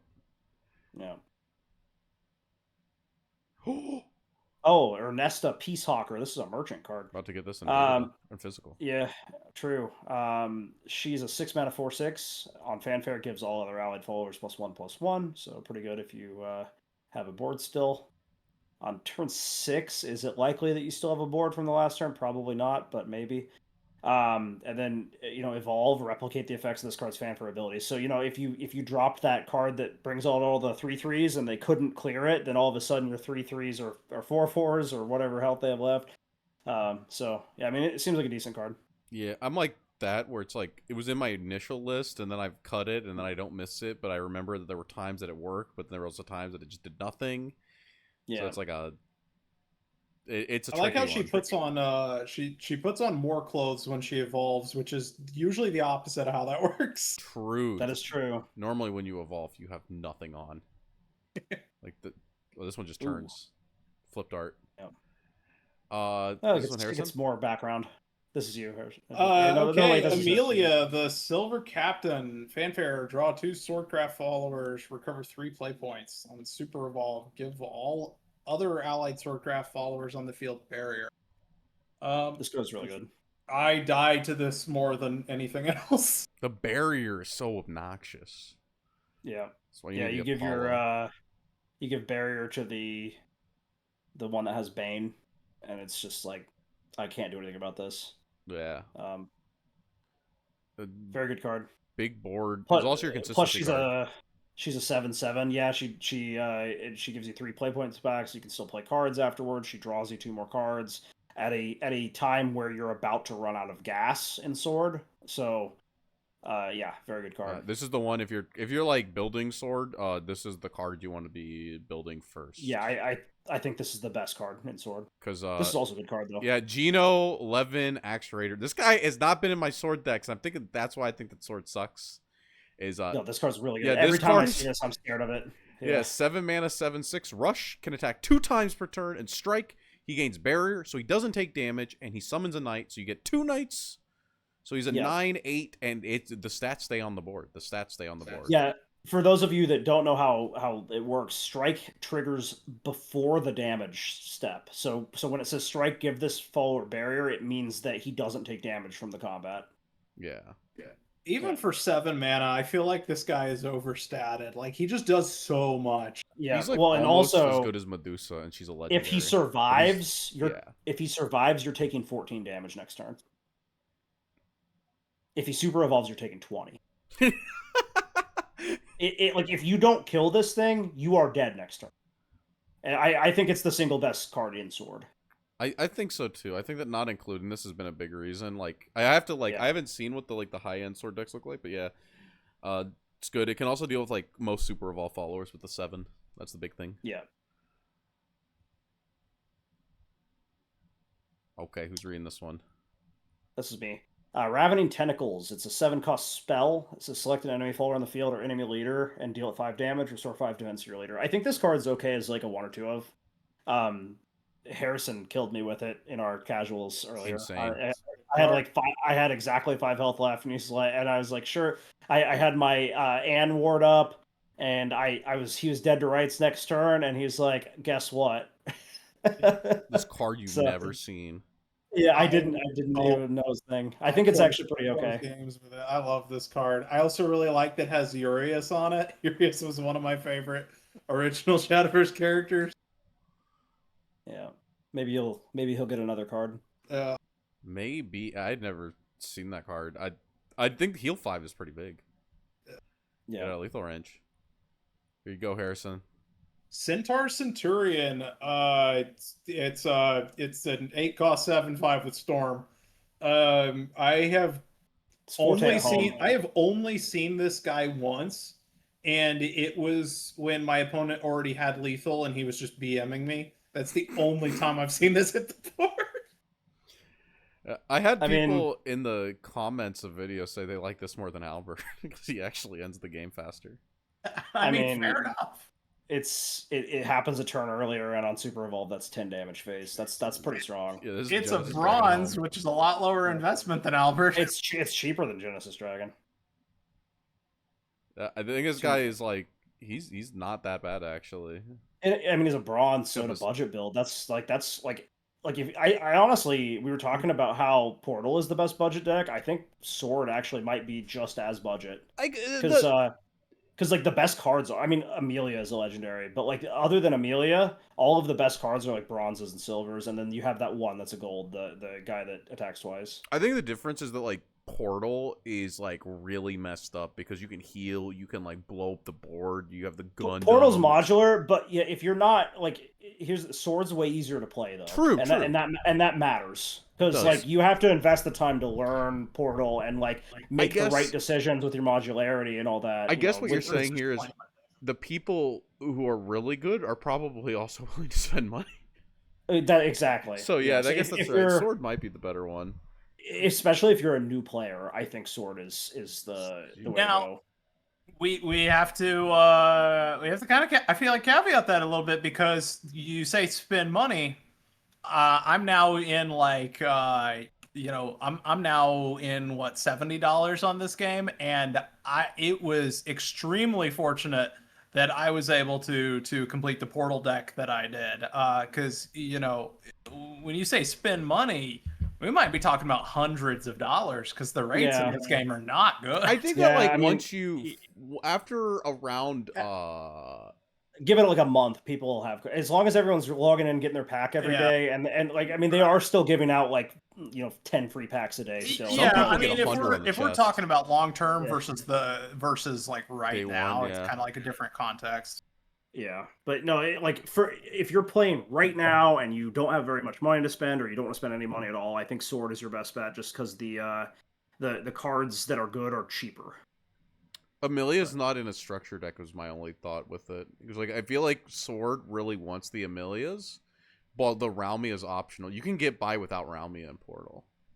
Well, you can get one Ralmia for free. Ralmia is. I never had Amelia, and I was still I climbed fairly okay with the he was D0 and in Ruby with budget Sword. So Yeah, I don't think that's. I think it's viable. There are some matchups where you're just going to get smacked around, but it's like you do win enough. Okay. Yeah. Okay. I respect it. I respect it.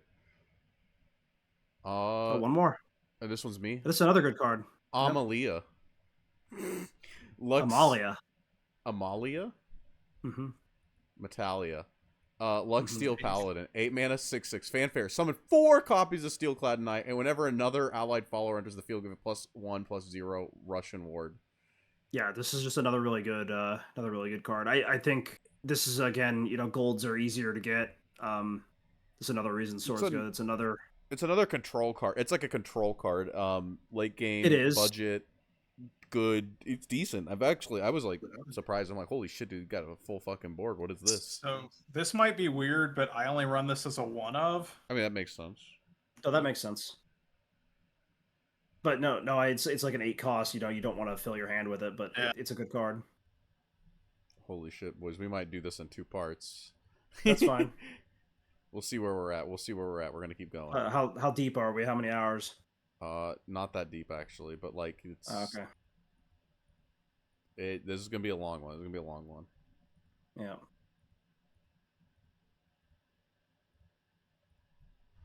How long did Igni take? We can beat him.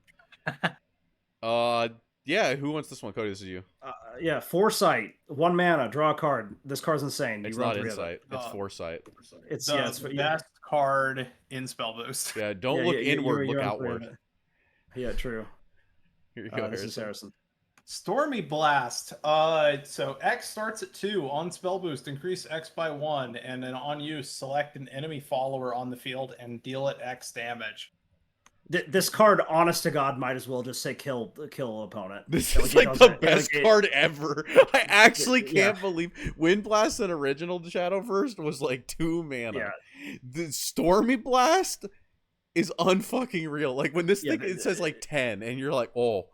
Yeah, it might as well. It might, honest to God, just say destroy enemy follower. Like it does not. Like it, you spell boost this so fast. And it's it costs 1, so if they put out like an early threat, you can like weave it in really easy, even if this card is unreal. This actually is 3 of in every rune deck. 3 of in every rune deck. Like yeah. Okay, I'm gonna start off by like so Earthrite is you get these little earth sigils, and then they have like stacks. And then they you cash in the stacks for extra effects. So that's the mechanic here. So we have Witch's New Brew. This is an Earth Sigil as fanfare draw card, and we can pay an extra mana to get a stack on it. So I want to say right now that Dirt didn't get support. That makes sense. So this card fucking sucks by nature. It right is like, now. Yeah, right now this card will be good in the future when Dirt gets support, but right now they put all of the good cards in Spell Boost or on Kuon.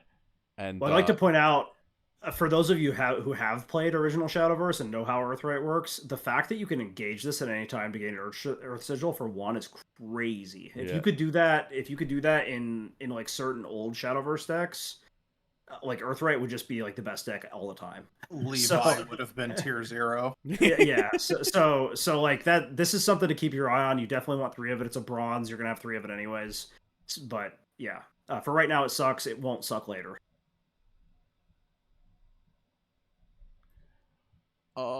Next card.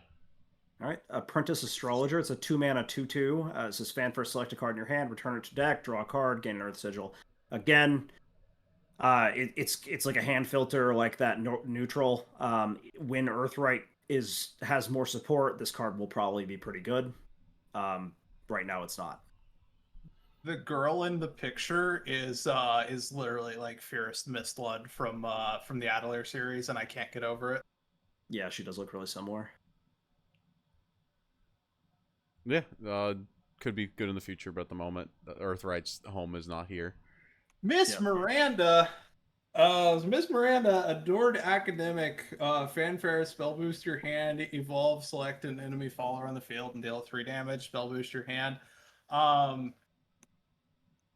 I don't know. I really liked Miss Miranda from original Shadowverse. This one is fine. It's like it's not the most incredible card, but you run it. It's good enough to make the deck.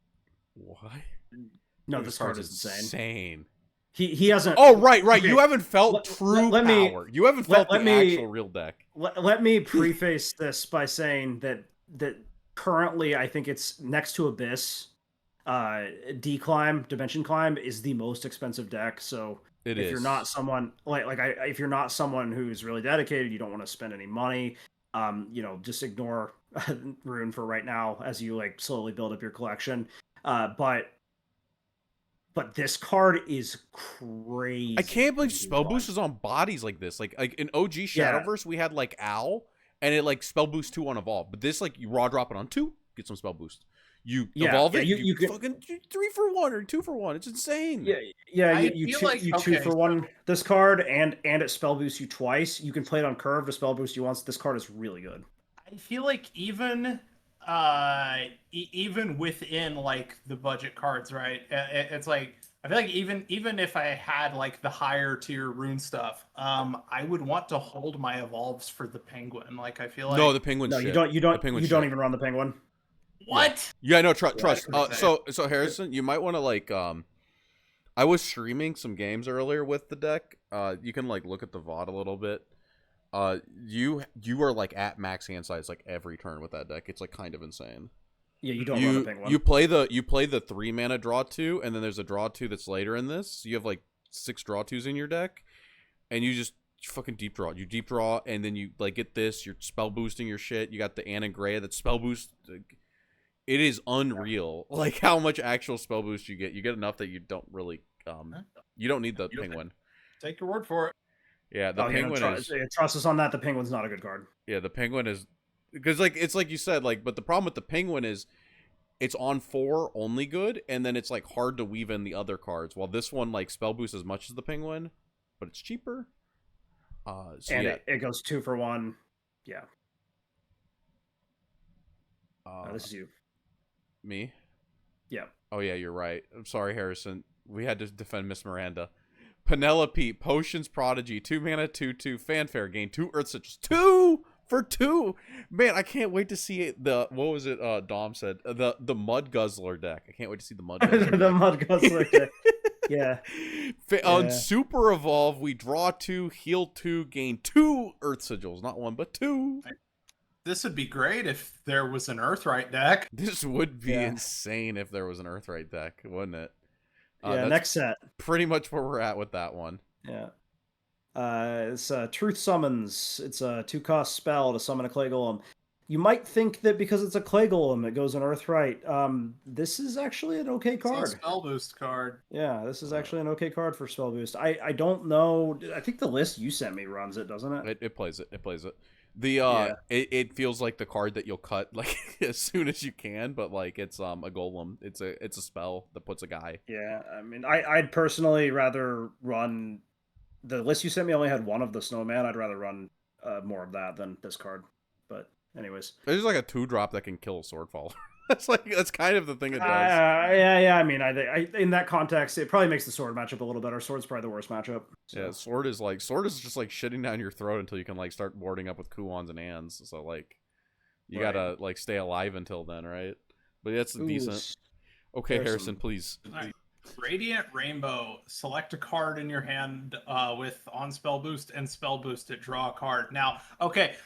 Maybe you guys are going to tell me I'm wrong on this, but I think this card's incredible. I mean, this card is really good. Yeah, okay. You target the Flame Destroyer with it, or you target the Declimb with it, and it's like you're spell boosting twice as fast. Like, it's great. Sometimes I target a couple other cards with it, but we'll talk about those later. I mean, it's like target something. It's cheaper sorcery cash from original.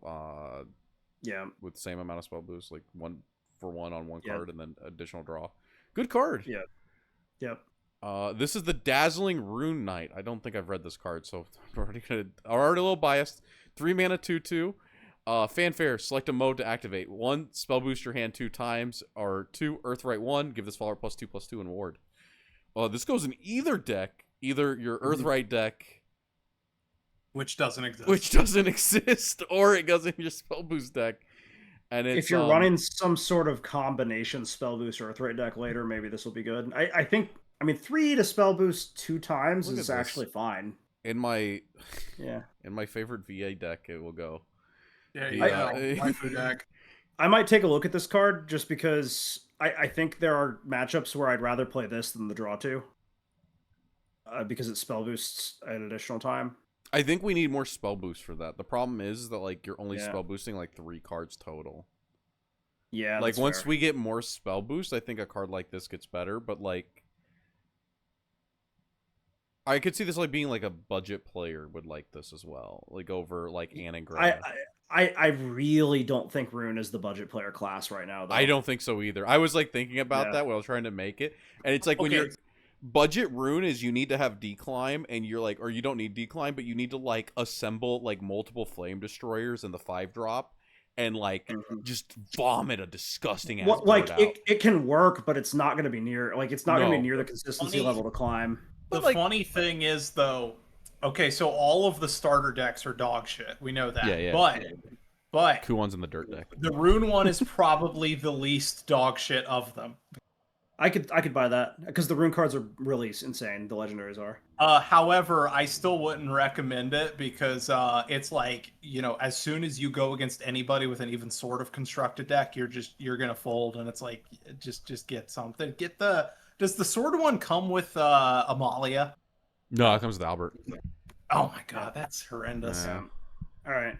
Owl Summoner, it's a 3-cost 3/3. This is another Earthright deck. I mean, there's like a lot of these bronzes or Earthright cards, and again, we don't have a way to spend them, so we don't know how good this is. We literally can't judge it. But it's a 3-mana 3/3, gives you an Earth Sigil, and on evolve, it deals 5 to an enemy. I mean, that could be good. If I don't know, 1 Sigil for 3. I mean, it's a 5/5, and it deals 5 to Put, like something. 12 Earth Sigils on board. Like, Yeah, I mean, yeah, but it 2-for-1's pretty tall on turn for 3 mana, right? That's I don't know. I don't know. It's hard to say because Earthright's not in the game. true. Is this one Harrison or me? Sage Harrison. Life Teaching. Select a mode to activate. Gain 4 Earth Sigils. Restore 4 defense to your leader. Or Earthright 3. Deal 4 damage to all enemy followers. Weirdly enough, and I haven't run this list yet, but weirdly enough, this is used right now in some decline lists for the heal 4. Just Heal because 4 healing is is good. pretty heal 4 is good. It's healing is pretty rare in the game right now. The other 2 effects seem like they'll be really good when Earthright is good too, so keep your eye on this one. It's a silver, so you'll probably have it anyways. It can be a little awkward to weave into your turns, but like when you're able to like get this, like this heal, it can be so big because like, you're fighting sword early. Like you got to play your foresights, you got to play your draw 2s to get your hand up. Yeah. And Because it's you like, got to get back out of lethal range because they're Yeah. going to beat you down to like 10 within the first 4 turns. yeah, and then it's Right. like you know it's getting later in the game, and you're like, dude, I gotta fucking put up a ward, and this Albert could hit me. I gotta be at like 8 health, right? I gotta be at 8 health even after the ward. It takes it's off like- a lot of stress. Yeah, you get this, boom, you heal, you're good to go, and you're able to play. So that's this has been a good 2 of. It's been a good 2 of. Yep.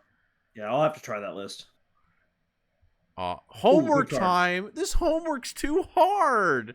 Dude, I fucking love Lou. 3 mana. X starts at 0 on spell boost. X increases by 1. If X is at least 5, it turns into Looking Smart. It draws 2 cards.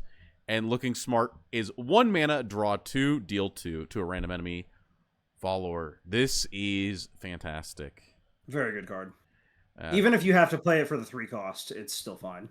I hate to play for 3, but yeah, you hate to you do it, got but to. like, You gotta. like if it's your only playable on turn 3, you slam it. You know. Yeah, this card is the Looking Smart having removal on top of draw. It's like the replacement for Fate's Hand, but you have to get all 5. Mhm. A little awkward, but Yeah, once you get this is one of those cards I was saying sometimes use the rainbow card on just to build it up faster. Yeah, early game. because you need to get it. True. Yeah. That card is really good. Hey, I I like saw these. someone play this in the I- spectator mode. Okay, Remy and Ramy, 2-face witch. It's a 4-cost 4/4. It's an Earthright, summons a Guardian Golem, and then Super Evolve, select an allied Golem follower on the field, give it 3/3. Is Guardian Golem still a 1/2 with Ward? This should be the 3-drop 3/3. Oh, it's a 3/3. Does it have Ward? Yeah, okay. I mean, It's like Olivia Again, at home.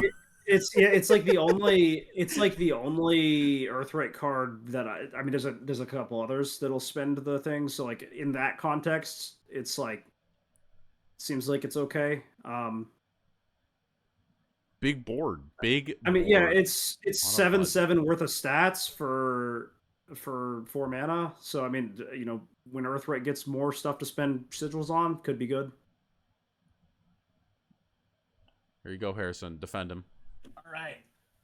Starry-Eyed Penguin Wizard, Fanfare, draw 2 cards. On Evolve, spell boost your hand 2 times. Well, okay, here's my defense for him. When you don't have the full rune build and you're, you're working with, golds and below, you run out of hand, and he fixes it. He fixes your hand. That's really all there is to it. Oh, and he trades. Yeah, I mean, in that context, I feel like he's fine. It's just that, like I said, I feel like Rune is probably one of the. If you're on a budget, Rune is one of the weaker classes to play. So, in that context, I wouldn't recommend But playing. yeah, this card. your win condition is just like shitting out a bunch of flame destroyers and it never sticks. Turn. It never. You put out 3 flame destroyers and they just laugh at you. Okay, yeah, that's the sad thing, right? It's like that's your game plan. It's like hitting the pass turn button, saying, "Please let this work." Like even the constructed deck is like trying to win on turn 10. It's like crazy. Yeah. Here's Edelweiss, Sage Light Ward. Maybe we're supposed to be playing Earthright. 4 mana 2/2 Fanfare. Earthright 2 evolve, and on evolve 4 damage to a random enemy follower and recover 2 play points. So you can evolve it for free. That's a 2 mana 4/4 that pings 4. That seems pretty good. Seems okay. I mean, a 2 mana 4/4 that pings 4 that can also gets rushed because it's evolved. That seems okay. Like I don't know. It's like Earthright's like weird because there's just not like you can't build an Earthright deck right now. So yeah, there's like no payoff. It's just cards, and you go very cool cards. These could be spell boost cards, but instead they're I mean you could nothing. put every single like I think there's enough cards where you could have almost 40 cards that have some sort of Earthright, but there's no like end game, which is the problem. Yeah, you like there's no Ancient Alchemist or something, right? So, all right, Arcane Eruption, another Earthright card, deal 2 damage to all followers. Earthright, draw a card. I mean, 2 damage to all followers does deal with a lot of the swords bullshit. So this is so much. That might be better. okay as a one of. I've seen this be played from people. Yeah. I've seen people try Earthright, so like. Yeah. I just don't think it's there. I don't think it's there. It's not there yet. Here you go, Harrison. This is a good card. Blade Conductor. On spell boost, give this follower +1/1. Fanfare, select an enemy follower on the field and deal it X damage. X is this follower's attack. So this was the only reason I ever won games with the freaking Rune Trial deck. Yeah, no, this card's still insane. My version of spell boost that I've been having success with only runs this as a 1 of. Dean's version runs it as a 3 of. So I think it depends on how you've My cooked, list was given to me by the Japanese. I understand. The list I'm using is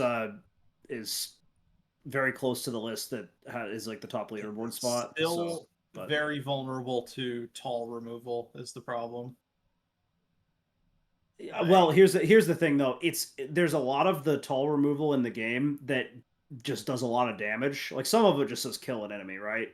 Yeah. But I've had this stick. Yeah, I mean, it's like you put her out. It's like a 25/25. You can't do anything about it. You know, it's like. But right now, most of what you're running into in ladder is at least from what I've seen, most of what you're running into is Portal, and Portal has multiple options to just destroy a card. Yeah, they have the bullet, and then they also have the Bane from. Yeah. But like Orcus clears this up. But like the bullets usually run as a 2 of, so if they don't have it in hand, they're just cooked. Yeah. I think like pairing this alongside just like a big board push is always huge, but then also just removal. I mean, it's removal without an Evo. Like we're talking about how Evo, like everything needs to Evo. This does 25. This thing does 25. 25 damage. It does like 25 damage or something. It kills anything in the game that doesn't have aura, right? So he's absolutely right. When I would drop this, it would typically be like drop this and like a flame destroyer and yeah, and like it was one other good. card or something. Yeah. Yeah. Kind of think of it as a 5-cost kill spell that, like, if it lives, you win the game. Yeah, that is the way to think about it. And it's also just like something that tells them, hey, you need multiple. Like when you pair it with the flame destroyer, you say, hey, you need multiple things. Because if you're playing constructed, this is once again, Rune's not very budget friendly. But if you're playing like constructed, it's like you don't have to like. This is not your win con. This is just something that could randomly win you the game while you're waiting for your win con, which is like turn 10. Yeah. Multi-card combo at the moment. So. Well, yeah, and it like burns their resources, so your win combo or your win con is more likely to work, right? So we'll go to the next one. this is you. This is me, Emilu, Witch of Wonder. I have had this played against me. 5 mana, 2/2 on spell boost. Reduce the card of this cost by 1. I can't believe Emilu got a card, by the way. Yeah. Evolve. Summon a clay golem. Deal X damage to all enemy followers. X is the number of allied golem followers on the field. That means the golem from the Remy duo, the 3/3, also counts. My list runs this card. My spell boost list does. Yo, insane. I mean, it is like a big board clear you can tick up going second to be able to clear. Well, it's also just another 0 cost you can put out to make your board wider on those turns you're doing that. This card, like, honestly, this is like it's fucked up, isn't it? This is a dirt card, and we're out here looking at this spell boost. No, I mean, it says spell boost on it, right? It says spell boost. I don't. And sometimes the AoE for 1 is relevant. I've had it clear a full board of fairies before. I almost think this card, alongside the golem, might be better than the 6-drop guy. They use the board. The 6-drop guy is just like heavy. Well, if you have that other spell that summons a golem too, that's an AoE for 2. It's an AoE for 2. That 2's good. Mm-hmm. Juno, Visionary Alchemist. It's a 5-cost 3/3. Another Earthright card, probably, right? Yeah. Yeah. Fanfare. Select an enemy follower on the field. Deal X damage. X is the number of Earth sigils you have. I think when Earthright's played, this is going to be crazy. I mean, you saw that other card that gives you 4 Earth sigils. I mean, Juno's the face of Earthright.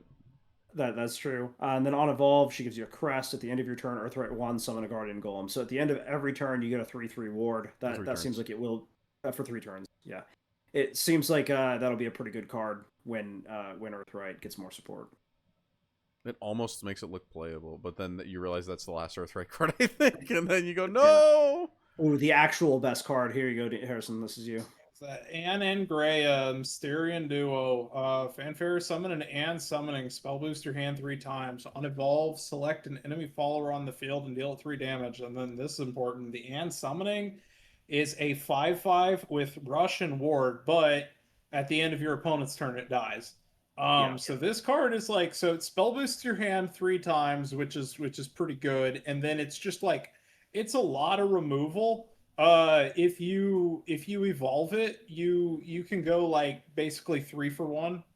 Yeah, this card's insane. There have been a lot of times I drop this, evolve it, clear the enemy board with the 3 damage, and the rush with ward. The rush with ward survives with like 2 health, and then they can't kill the Anne, and then I just get 6 face. Hell yeah, it happens. It happens all the time. It is like this card is know. busted. the ward is like actually insane. And it spell boosts you 3 times, so it's putting your declimb down lower, or it's making your Emilu's free. It's making it's activating your homework times into the other card. It just does everything. I'm gonna say this is the kitchen sink. I'm gonna say right now, like they've proven that like we don't have D shift, we don't have a lot of the things. Like Kuwan's not a spell boost card, right? Mm-hmm. No, when I see spell boost card. Not really though. Well, he spell boosts, but he doesn't get spell boosted. Yeah. Digital. This card with these this effects card might get nerfed. Might get nerfed. Yeah, this card, like even at the end of Shadowverse when shit was insane, this card would have been broken. I actually like near the end of Shadowverse, this would have been played like in the fucking hero set. Because I can't believe it's wild to me. Like spell boost 3 times on this body that's like popping shit. It's like unbelievable to me. I can't. just can't get over the spell boost This 3 times. this might actually be the single best card in the game right now. Better than the squirrel? I don't know. Yeah.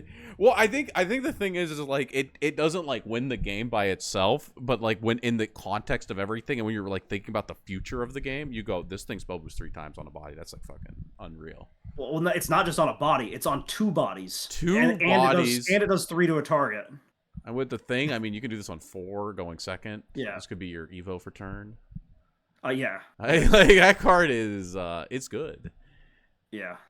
I honestly wouldn't be surprised if it gets hit with a nerf at some point, or like limited or something. Like later down the line, they try to yeah. put spell boost cards. If they're even looking at that while Portal's doing what it's doing right now, I don't know. Portal's not a problem for me. Like I win. It's I so win, much of it. Regardless of how strong it is, it's the entire ladder right now. It's cheaper. It's the It cheaper is a lot deck. cheap. It's the cheap deck. That's what people are playing. It's good and cheap. Wow. Anyways, this is Me, I This think is, William yeah. Mysterian Student. 6 mana, 5/5s. X starts at 0 on spell boost. He gets ticked up. And fanfare, we're gonna AoE the board for the number of times he's been spell boosted, and spell boost your hand 2 times. So this guy comes down and deals infinite damage to the board. And then on evolve, we can spell boost our hand more times. This guy was in the original list. He definitely feels really good on a budget. Once you're fully constructed, you eventually do drop him. yeah. I don't miss this guy. He don't did miss him feel either. good when I was building the deck initially, but I don't miss him anymore. So I think it's like, as if you're a diehard Rune person and you really want to build towards Rune and you just want to play it, this is probably an include. Yeah, he's a silver. Until you get the rest of the cards, but otherwise I think you won't play him. Now this could change in the future because he is like really tall AoE removal, and there might be Haven might get like a Heavenly Aegis or something, but yeah. Here you go, Cody. You can read the good Kuan, card. 5-Full Master. Okay, this is also a contender for probably the best card in the game right now. This card's insane. A 7 cost, 3/3. Fanfare, summon a Celestial Shikigami, Demonic Shikigami, and Paper Shikigami. And then it has Enhanced 10, destroy all allied Shikigamis, summon a Noble Shikigami. And then on Super Evolve, you can choose one of those Shikigamis to give it Storm. You usually choose the Celestial if you want to scroll down to those. Yeah. So, Celestial's a 4/5 ward. Last word, spell boost your hand 3 times. I mean, even this one, like sometimes you drop him on 7 and then you get this because these. Well, no, well, that's what I'm saying. You Yeah. you usually. Oh yeah. So, the demonic Shikigami is rush. Last would spell boost your hand. Paper Shikigami has rush, spell boost your hand. And then the noble is like your big turn 10 play. It destroys all the other Shikigamis on your field and then buffs itself for their stats. So kind of the loose Rune game plan is to evolve the Kuan, play the Kuan on turn 10, declimb for 0, play the Kuan, play the 0 cost other Shikigami card, super evolve the Kuan, and then give this Storm. And I think that's 21 damage, 24 damage. It's you have to play the thing that summons the guy first because otherwise you have to play the 0. Yeah, you have to play the 0 cost first. Yeah, it says the base attack and defense, and it's like so the first one comes out 10/10 because this is 9/9 worth of stats, and then you get the 10/10, and then the second Kuan. So if you have played the 7 mana spell that we're gonna get soon, that's 13/13 worth of stats. So you get a 14/14, and then if you're like going for a straight OTK, you do the second one, you get an extra 7/8 from the 4 and the 3 because the Kuan's on the board, so you don't get the second 2/1. So it's 21.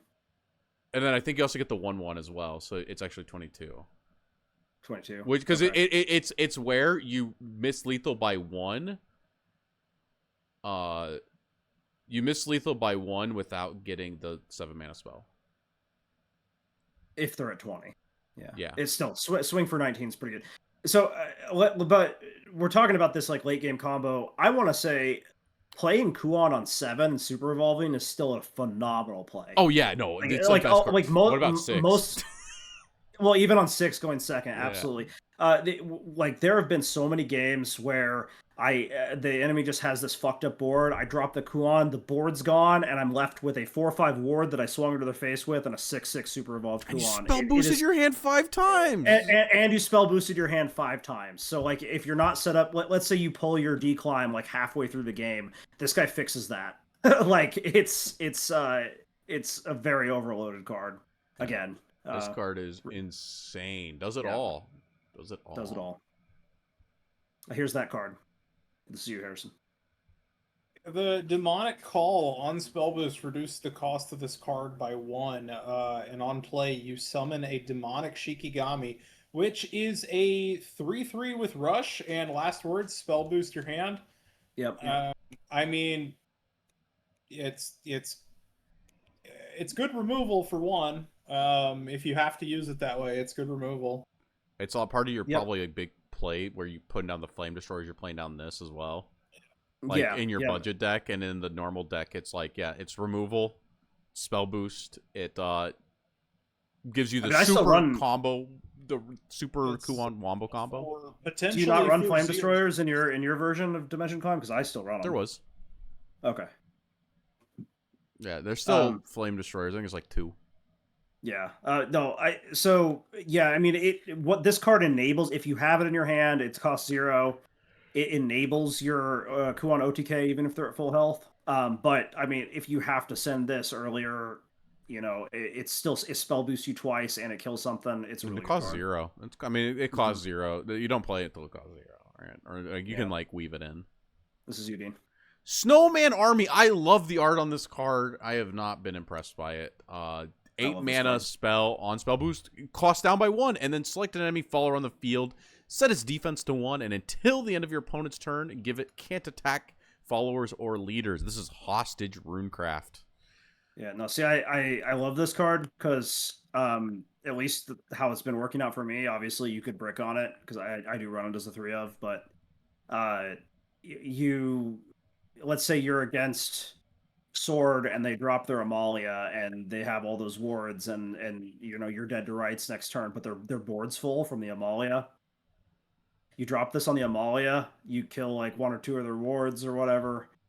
They can't swing with it. Next turn, the Amalia's dead or they're dead. It's like bought me a final turn to get off my Cocoitus play so many times. True. I mean, like I don't think like maybe running at 3 of is bad, and I shouldn't be doing that. But this card has won me games, so I don't know.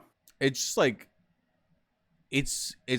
I've won games with it, but it's also been like it's not as good as you would like. I think all the time, right? Oh, there's I was playing the mirror match. They dropped 2 flame destroyers, and they dropped it was 2 flame destroyers and Kuan, but from my board that previously was they had to kill everything, so they had just the raw super evolved Kuan, 2 flame destroyers. That was their board. I had all 3 of this in hand, cost 0. I sent it into all of them and then evolved the Emilu and cleared their board. It was insane. Yeah, like insane. You know, I won that game too, and his name Albert Einstein. It's true. Everyone clapped. Everyone clapped. Blaze Destroyer. It's a 10 mana 8/6 on spell boost. Reduce this card by 1. I mean, this is what we're talking about. This is an insane card. Big boy. It is big dog, and yeah, you would think this is a game finisher. It's not. This is something you want to play down like mid game to make them shit their pants and you have to deal with it. It's just like you're like if this thing lives fucking at half health, dude. Let's go. Yeah. Here you go, Harrison. Your favorite. Oh, the Dimension Climb for 18, but you spell boost it. It reduces the cost of this card by 1. And on play, you return your hand to your deck. You draw 5 cards. You spell boost your hand 5 times. You fully recover all of your play points. Now, an important thing to note about this is when you return your hand to your deck, if anything in your hand is already spell boosted, it goes back into the deck spell boosted, and when you draw it again, it will stay spell boosted. That's insane, isn't it? It is insane. So this card is how you win the game. You win the game with that Kuon combo. Sometimes you gotta send it early. Sometimes you gotta send it early. But Sometimes sometimes you burnt through your hand on like turn 8, and you don't have anything good, or you can't clear the board with what you have, and you just send it out, and it gets you there. I also so not only does that Kuon combo work, I do run a 1 of Cocytus in my deck, so on turn 10 I can drop Cocytus, Dimension Climb into any of the Cocytus cards really, but the one you're really looking for is the one that sets the enemy's health to 1, so then you can Super Evolve Cocytus, kill their thing, kill them. But all of them are good. All the Cocytus cards are good, so that's a cook if you like that idea. That's a good way to run that card. But yeah, it's I great love card. the dopamine of this, dude. Your hand, like the fucking the dude. effects are happening, and you're like, what am I about to draw? And it's either the best or worst thing that's ever happened. You don't know the power until you've had a game where you play this 3 times in a row. You're just like 10 mana, 10 mana, 10 mana. And, you get to play so many cards. Yeah, no, this is like the good dopamine. It's insane. Yeah. Okay, boys, we feeling good? Are we feeling good? I can keep going. Okay. Is anyone going to watch a 4-hour video? That's the real question. We upload it. The metrics say that this will definitely do better than the Shadowverse Evolve content. Yeah, maybe people turn it on to sleep. Evolve content. The last one of these we did that was like 4 hours long and still got like 300 views, which is for a Shadowverse Evolve video is not bad. It's not bad. It's not bad, but the people really like Worlds Beyond, and that's pretty exciting. And I'm here for you guys. The Steam reviews don't say that, but I think that it's important to leave a negative review so that the company can know that we want things to be a little bit better from the get-go. Well, yeah. My negative review is this game is great. The monetization sucks. I'll update the review if you fix it. That was literally the review. Here we go. Strike of the Dragon Newt. 1 mana is Blazing Breath from physical. Select an enemy follower, deal 2 damage. If you're an overflow, deal 4. Yeah, it's literally Blazing Breath. Card's really good. Not as good as the Stormy Blast or whatever. That shit's insane. This card, okay, Fan of Otahime, I've seen it run against me. This card was surprisingly good. Really? It reads bad, but it was kind of scary. So it says it's a 1 mana amulet, and then you have to engage it for 3. Now it's important. This stays on the board forever. It doesn't go away. So anytime they have 3 mana floating, they can engage it, get an Otahime's Bodyguard, and then you select a card in your hand, and you discard it. Now, Otahime's Bodyguard is a 2/2 with Storm and Ward, so they can just get like there's several times with Dragon because your cards are so expensive where you just have some extra mana. And getting like two storm damage in, putting up a ward just to be annoying, that was like better than I thought it would. Why is there a Swordcraft card here?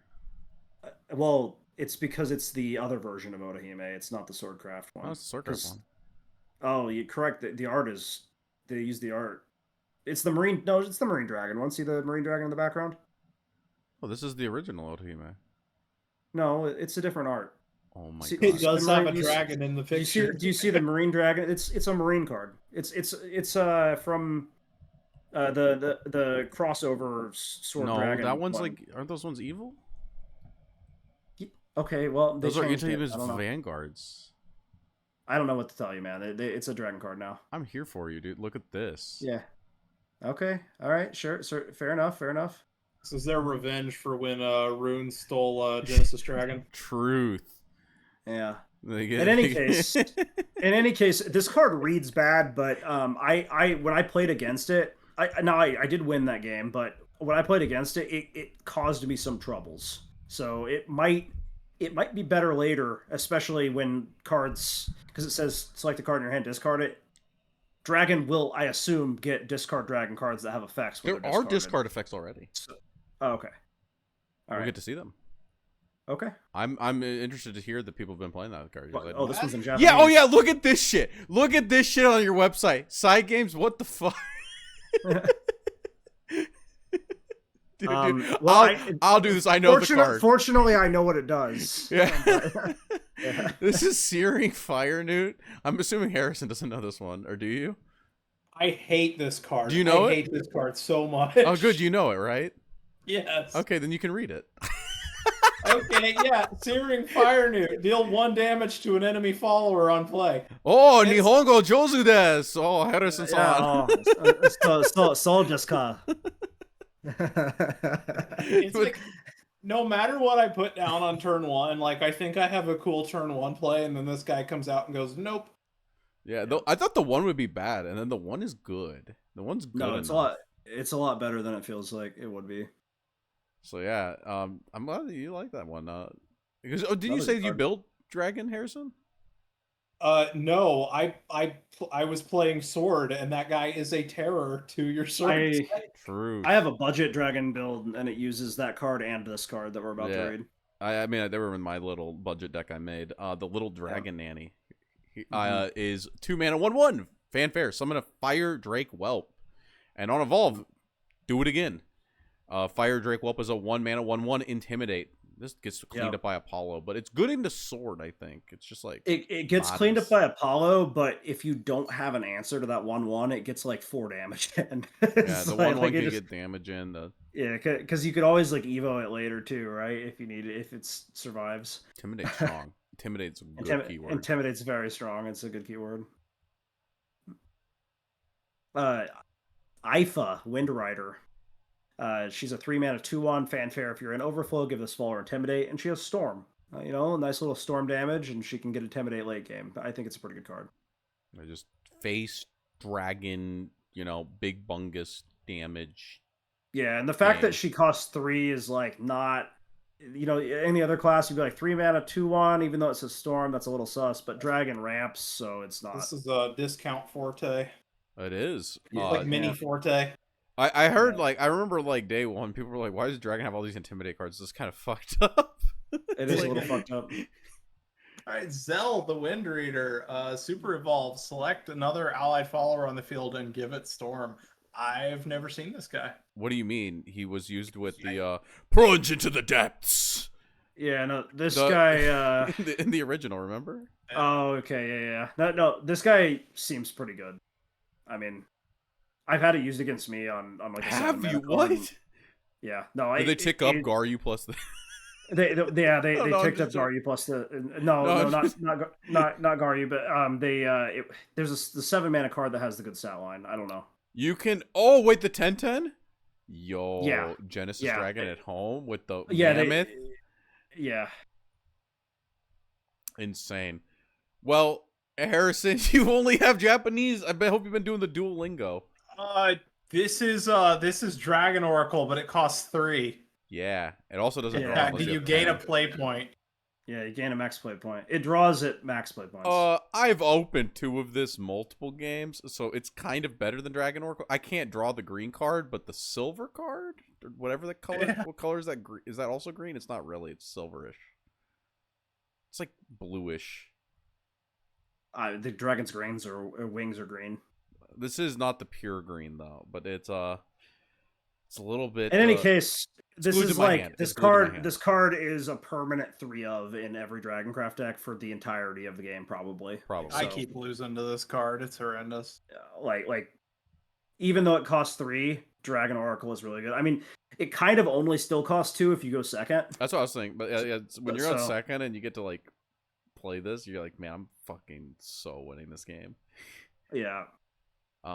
This is you. Yeah, this is Golden Note Melody. 3 mana, draw 2. If you're in overflow, heal 2 as well. Dude, this is just good. It's just good. Dragon gets to, on a budget, have draw power in their deck that also heals them. And I think that's good. It means That's that a good Dragon's card. a friendly class. And I know what this does. you do? Yeah, it's a Draconic Berserker. All right, this It's one a got played format. against me. It's a 4 mana 4/5. On play, on evolve, it does 4 damage to a target, and on super evolve, it does 4 damage to every enemy follower. So, Broken. You're so good so- at Nihongo. yeah, I know. I'm Skoshi Wakarimasu. No, it's a pretty good card. I mean, it's just like Dragon Warrior from the original. It's it's removal on Evo. Two for ones, and then it potentially clears board on Super Evo. I feel like you're a little sad to use a Super Evo on this, but it's like it's nice to have the option, right? How is this Better real? than dying. Yeah. What? How I'm just like in disbelief with this website. Oh yeah, no, Just in disbelief. it's wild. It's like just the dragon cards. Oh no, I don't know. I don't know what this. Don't one worry, is. I know this one. The Fledgling Dragon Slayer, 4 mana, 2/2. What is that? Fanfare. Yeah, that is fanfare. You are right. From hand, follower 1. Oh, you kill a card. You kill a card on play. Yeah, fanfare, kill a card. 4 mana kill spell. That yeah, seems okay. This on is the body. good. This is a good card. Yeah. It's also bronze. Easy to get. Dude, Dragon's pretty cheap if you want to play it. It is pretty cheap. The White Scale Herald, fanfare. If you're in overflow, restore 4 defense to your leader. It doesn't sound like much, but it's really obnoxious when your opponent just keeps healing, and you're like, please, you were just in lethal range, and now you're not. It's good. You're able to ramp up. You're able to heal. You're able to draw and heal. I think with it being a bronze, it's like definitely better than, because for a budget build, like you can heal so much with the bronze and the silver that draws. Like that's. I think even in Constructed Dragon, you like a card like this because it's like. Yeah, probably. I mean, my Dragon list doesn't run it, but maybe it should. I don't know. I'll let you do this one, Cody, since I stole your card. Right? Okay. Yeah, Marion Ravishing Dragon Newt. That's a 4 mana 3/3. Says fanfare. Select another allied follower on the field. Give it +2/+2. If you're an overflow, give it +3/+3 instead. This is the absolute game ender with Forte on turn 10. I had someone do this super evolve, kill my guy, and they buff the 3-drop that was earlier that gets storm if you're intimidate. It has intimidate because 3+4 is 7. Quick maths. It's a 2 mana or 2 attack, so it becomes a 5/4 intimidate. Yeah, 5/4 intimidate, plus you're also backed with the 6/6 super evo. And you push. Yeah, that seems like a strong combo. That's on turn 7. That's pretty strong. Exactly as soon as you hit overflow. It was like I was like, oh, that's pretty cool. Yeah. Seems pretty good. Oh, the good card, Lu card. Fang, Golden Note Ward, 4 mana 3/3 fanfare. If you're an overflow, Evos for free. And what does it do? On evolve, you get a mana, dude. This is like See Long from OG Shadowverse, but you don't even use the orb point. You just like play it down, and then you can also evolve for turn. This card is insane. Yeah, it's really good. It's a 5/5 with rush once you're in overflow that puts you closer to 10 mana. That's like crazy. And even if you have to hard evolve it just to ramp faster because you don't have another playable and you need like 5 damage early. Now, it's still good. So ramp is good. Broken. Here you go, Harrison. All right, the Battleforged Dragon Keeper. It's a 5-cost 5/5, has enhance, summon a Vastwing Dragon, and Vastwing Dragon is just another 5/5, but it has intimidate.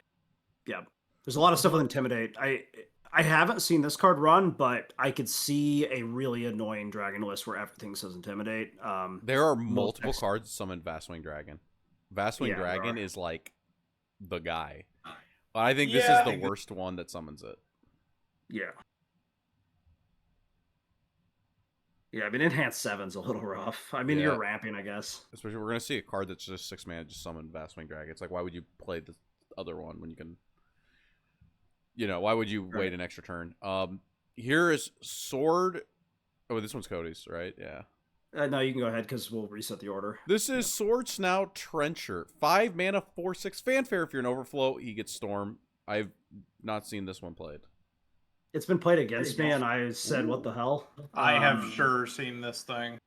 I think it's like a budget dragon card. I mean, it's like 4 storm damage and overflow for 5. I mean, it could be 7 damage if you super evolve it, right? It's like super evolve. It's like one of those messed up, isn't it? It's unbelievably strong.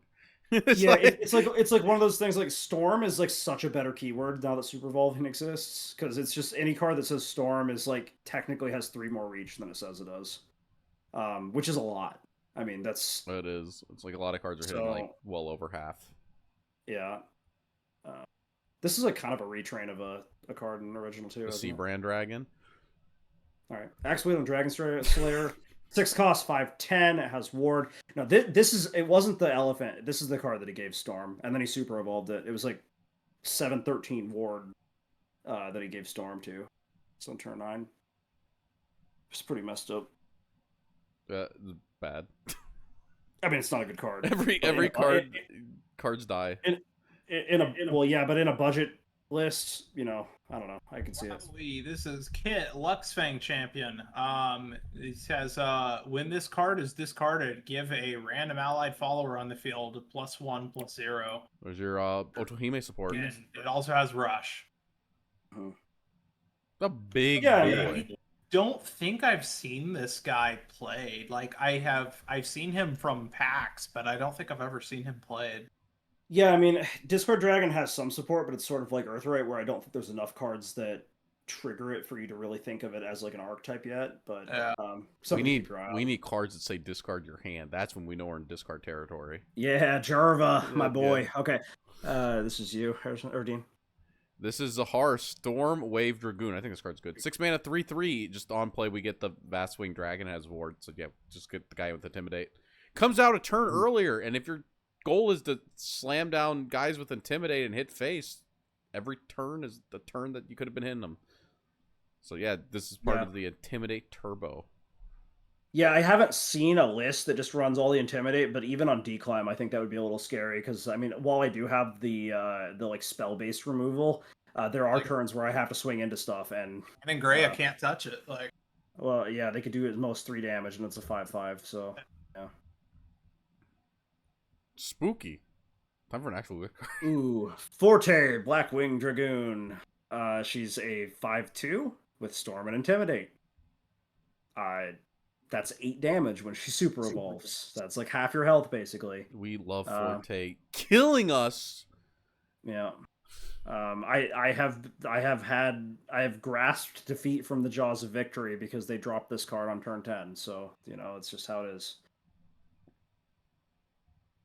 Yeah, I mean, decent very good card. I think you don't need it though in like an actual. But it yeah, definitely is. I would actually, since we're kind of doing this too, I would like to say I don't think if you're building Dragon and you're on a budget, I would not prioritize getting the Fortes. Yeah, I don't think you need her because like we have like bigger finishers that are like they're not since they come out later they're not as good.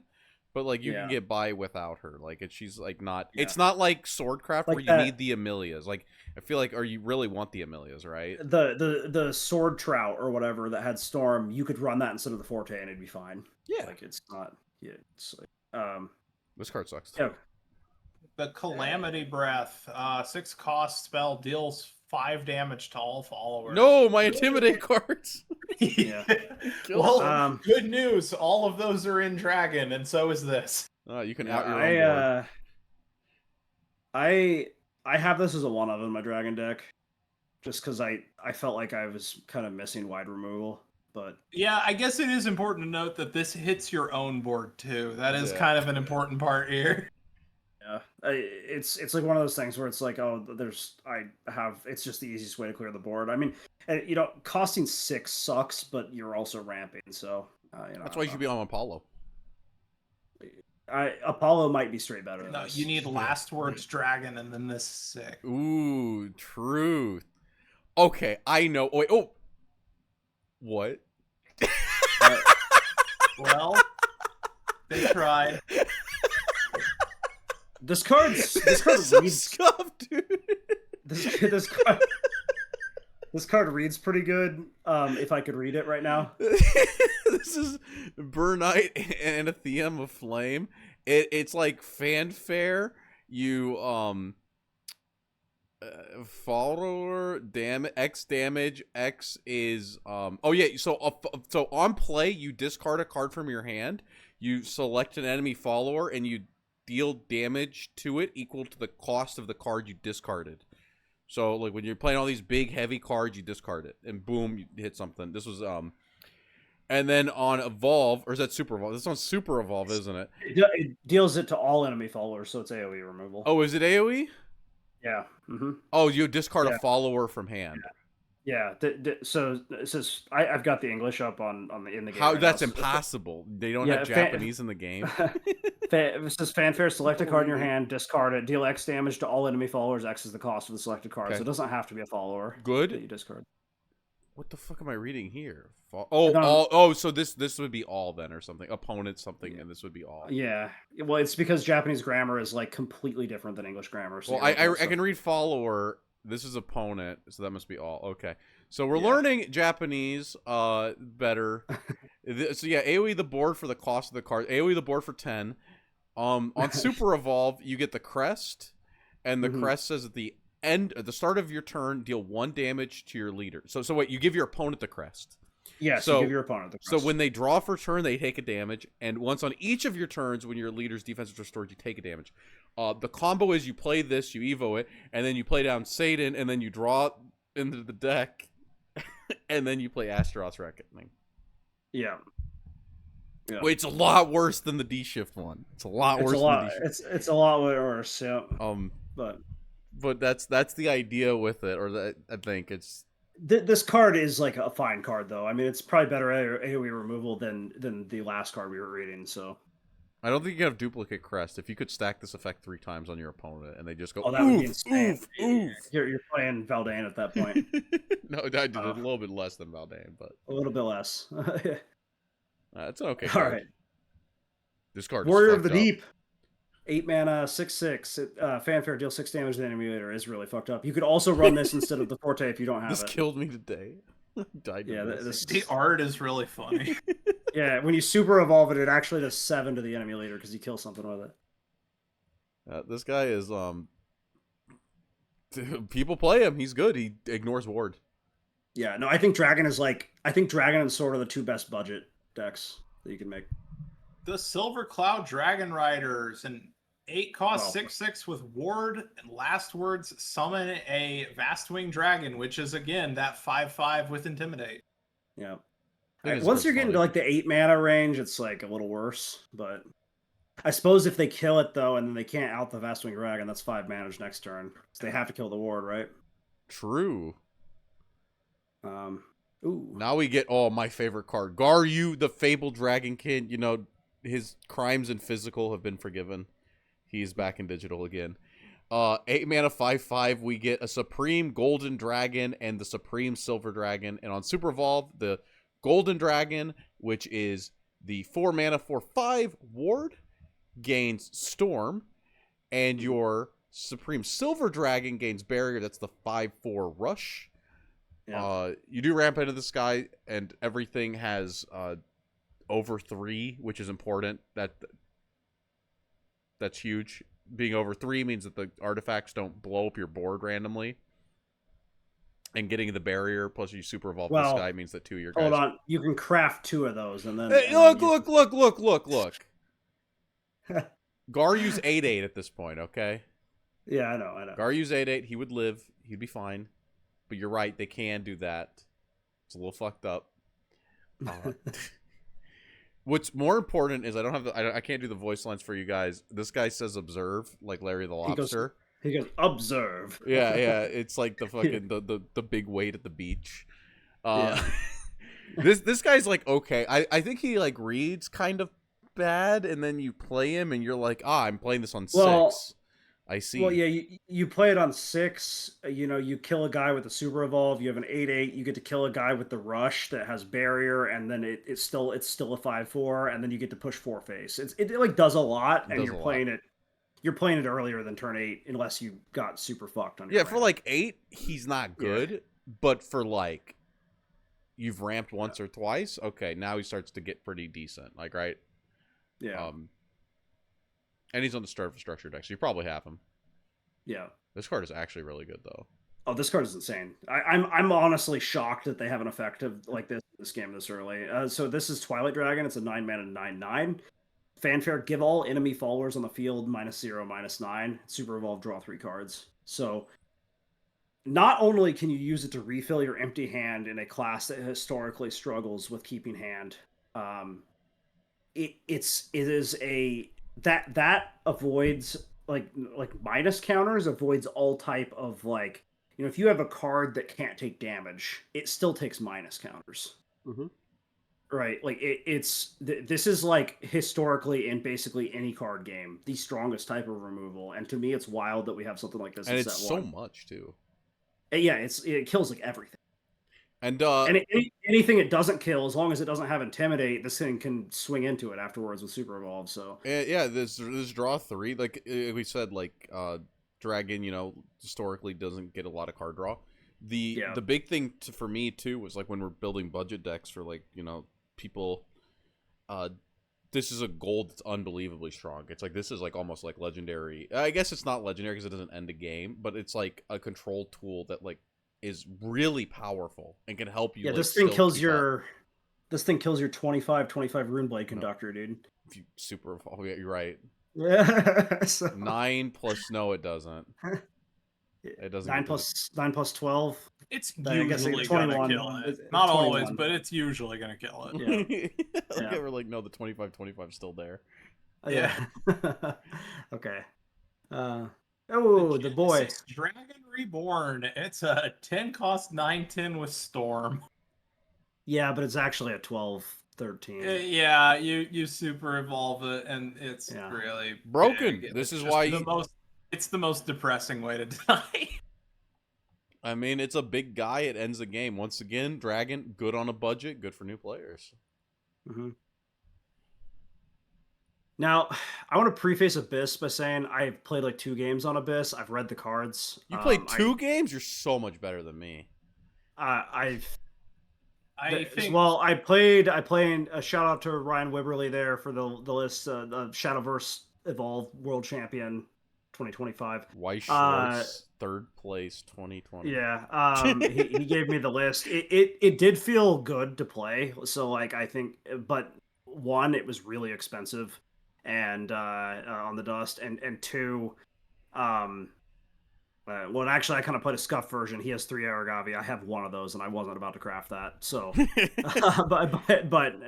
anyways, our opinions on this might be shifted because we have very little experience on it. But go ahead there. Yeah, I mean, that's pretty much where it is. If we're wrong on these, I'm sorry. The only time I've seen this deck is when they've been losing. I don't think I've lost to this, so I have a hard time. But we'll talk about it. We'll do our best to address it. Lilith, Enchanting Succubus, 1 mana, 1/1. Last words, add a bat to your hand. Harrison, do you play this in your physical deck? In the physical, I think it would. Is she even in SV? She is. She's in set 1. She has Evolve, Heal 2 on strike. She's definitely not in the current bat deck. Well, You're right. if Lilith was this exact card, Right. Would you play it? Yes, you would. Do you want the bat to your hand? Look at it. Well, it goes to EX area. That's, No, that's you already do. Well, okay, we're talking about a different game at that point. But Yeah, we are. the token going to your hand is the same as it going to the X area. Is what I'm saying. I'm kind of shit posting. I think this card is like, is there going to be a bat deck? That's the real question. There probably will be a bat deck, but somewhat similar to Earthright. There's not enough support for it. Every Abyss player I've gone up against has run it. I think it's literally just because it's a 1 cost that you can just play on turn 1. And it gives you a 1 cost for this card. Yeah, this card's broken. Reaper's Death Slash. It's a 1 cost spell. It's to select an allied and enemy follower on the field, destroy them. Right now, first of all, it's 1 cost tall removal. This will kill anything that doesn't have aura. It doesn't matter. It kills your 25/25 Runeblader. Right now, there's not a whole lot of really good last words cards. When Abyss gets more and more last words cards that are really good, this card only gets better. I think it's something that it's a bronze, so you're gonna have it anyways. But definitely make sure if Abyss is even on your radar to play. Make sure you have this card for later. Side games won't let you not have it. That's true. What is this? Oh, that's the Evolve. Lesser Mummy. This guy is a 2 cost 2/2 that has on Fanfare Necromancy 4. Give this follower Storm. Basically the same card as Digital, right? Or Digital 1. Yeah, pretty much. Yeah. I don't know. He's He seems fine. I don't. Could be a know 4 damage push for Evo, right? Aggro. Yeah. Mhm. I mean, that's pretty much it. There's some people. Some people Uh, be like, "Yeah, play aggro Abyss," but I think like Sword is just better, if I'm not mistaken. Absolutely. Right now, there's just not enough cards for a bit, because like it's sort of a problem, and like you go to the Reddit and you see people complaining about it. A lot of people are not a fan of the merge because now when they come out with sets, you're going to have a problem really similar to physical Shadowverse, where the craft is kind of moving in two different directions, and they have two choices. They can give each of them an equal Where's my amount of hand rip? support and make it bad, or they can give one of them all the support, and then the other people that like the other playstyle are sad. So I personally don't think they should have made this decision, but whatever. I think they should alternate them personally. So That would make it a lot better. But then the people that are really into blood are sad now. The problem is Yeah, that but it's like you're only sad for like one rotation, which is better than being sad all the time because your class is just dog water. I think That's the fair. problem is that like Vengeance was like a horrifically bad mechanic, and Wrath was kind of It was fucked a up. bit of a meme. Wrath was like, I'm gonna hit myself 7 times this turn and then heal all of it. Yeah, No, I agree that Vengeance needed to be removed because it was problematic. Because when it wasn't good, it was awful, and when it was good, it was broken, and there was literally no in between. yeah. So I think like yeah. I think the merging was like we're taking two like kind of problematic classes and just putting them into one spot. Yeah, well, and I will say that like Shadow is like Necromancy is like a much more cohesive mechanic, and it's not like they can't still do the hurt yourself effects. I mean, they still have cards in here that do it, and they might add something similar to Sanguine from physical. Who knows? That's right. We don't actually have Sanguine, do we? No, there's no cards that say Sanguine. For those of you who don't know, in physical, Sanguine is your card does this effect if you've taken damage this turn. So, yeah. Well, Nameless Demon. This is you, Dean. Oh, Nameless Demon, 2 mana, 2/2, evolve, summon 2 bats. This is the old Blood King. The bats just have drain. Cool. It's do they have drain baseline? Than Old Blood King. Do they have drain baseline? Yeah. Oh, that makes the bats a little better because they didn't have that in original. I mean, this is like kind of mid-ish. Yeah. Yeah, I've heard people like complain because like Apollo is like played by everyone, and it's like unlike Sword or Fairies, I don't think you buff your guys in this. So you like summon your board. You summon your board of bats, and your opponent clears it with a single card like without even evoing it. And you're just like, damn, I am playing this deck. I decided to bring it. Yeah. Well, move on from there. Hey, an actual good card. Ooh. Mino Shrewd Reaper. She's a 2-cost 2/1. She has an enhance 4. Give her Rush and Bane, and then she has Last Words, add a skeleton to your hand. So skeletons are a 0-cost 1/1. So this card's pretty good because it generates 2 shadows for you. One with this card and one with the shadow or the 0/1/1. And late game, it's just it's a 2/1 Rush Bane. I mean, it kills anything that doesn't have Intimidate. Yeah, so just removal without using the most powerful thing once again is killing your opponent's cards without using evo points. Mm-hmm. You can do that. That's how you end up winning, because then you get to use your evos in the late game and hopefully seal the game. So great. Yeah, it's a great card. Right. Barrel, the Nightmare Incarnate on Fanfare. Deal 3 damage to your leader. Evolve, restore 5 defense to your leader. I don't like this. No, I think I fought this. I was like so confused because like it was like turn 6. I hadn't hit my opponent. They were like 11 health, and I was like, "What the fuck?" Character. It is Beryl. Beryl is a Disgaea girl. Yes. She's a little less busty than this. It's true. So, I think the idea is that it's a 2-cost 3/3, and then it heals you afterwards. And again, if they start adding those Sanguine type effects, this card could be playable, but it's just not there yet. It ain't there. Next up is Orthus, Hellhound Blader. You got me howling now. 2 mana, 2/2. Fanfare. Add 2 shadows to your cemetery. Ward and on evolve Necromancy 4, which she gets 2. Deal 2 damage to a random enemy followers. This is like wide removal anti-sword card. I like this card. Also, I really Yeah. like Orthus, so I'm a little biased. I think like I said, right now Abyss is kind of in a weird spot. For what it's worth, the list that I was given doesn't run this card, but it seems playable. Well, yeah, it's Orthus. We have to play it. Anyway, next card. This card's great. Chaos Cyclone, 2-cost spell, select a mode to activate, draw a follower, or reanimate 2.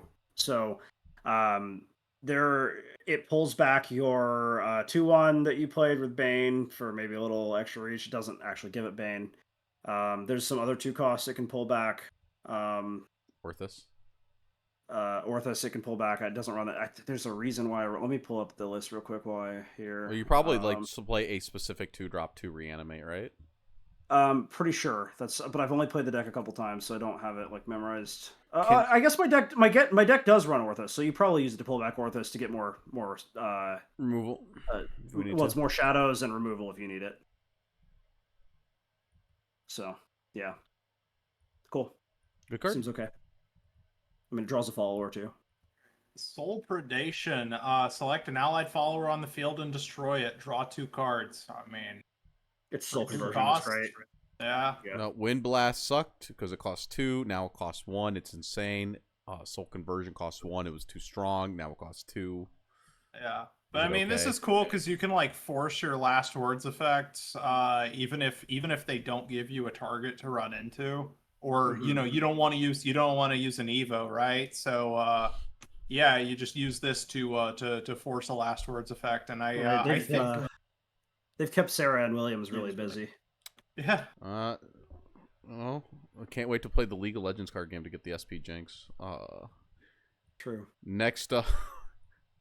Yeah, that was definitely a good card. Next up is the Rage of Serpents. 2 mana.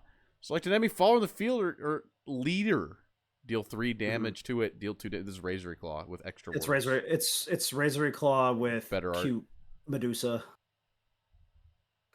Yeah, I mean, this was Razory Claw was played a lot in Blood, so I'm sure this will see play later. Here you go, Cody. You get this guy. Night Fiend. Look at that guy. He's got his tongue out. It's a 3 mana 4/3. Fanfare, deal 1 damage to your leader. Again, that self damage, like overstated guy. I don't think there's a game plan for that yet, but I'm sure there will be. Ooh, I say this guy. He was in the deck that was killing itself. Yeah. It's like, here you go, Harrison. You like this one, right? All right, yeah. Errol, Moonstruck Vampire. I always really like the Vampire Girls. It's a 3-cost 1/1. Fanfare, summon a bat. Whenever an allied bat enters the field, give it Storm and deal 1 damage to your leader. So I'm a little iffy on the effect. Oh yeah, the bats do have Drain now. That's kind of insane. So yeah, I mean, you just heal it back up, which it's basically the effect is just keeping the Drain from actually healing you. Well, so later on, if they get like a crest or something that's like when a bat enters or give it +2/+2 or something like that. Like this card or could. If you even, I mean, if you got nothing else going on, evolve with the bat. Oh yeah, I mean yeah. I mean like waiting for Floris one day. Yeah, like I said, it's Abysscraft feels like the most incomplete craft. But they do have a lot of good effects that are sprinkled here that could be insane later. Yeah, not the storm. This part, yeah, is what. Oh, dude, if they add a crazy. Well, if they add because if we have like the Floris invoke, yeah.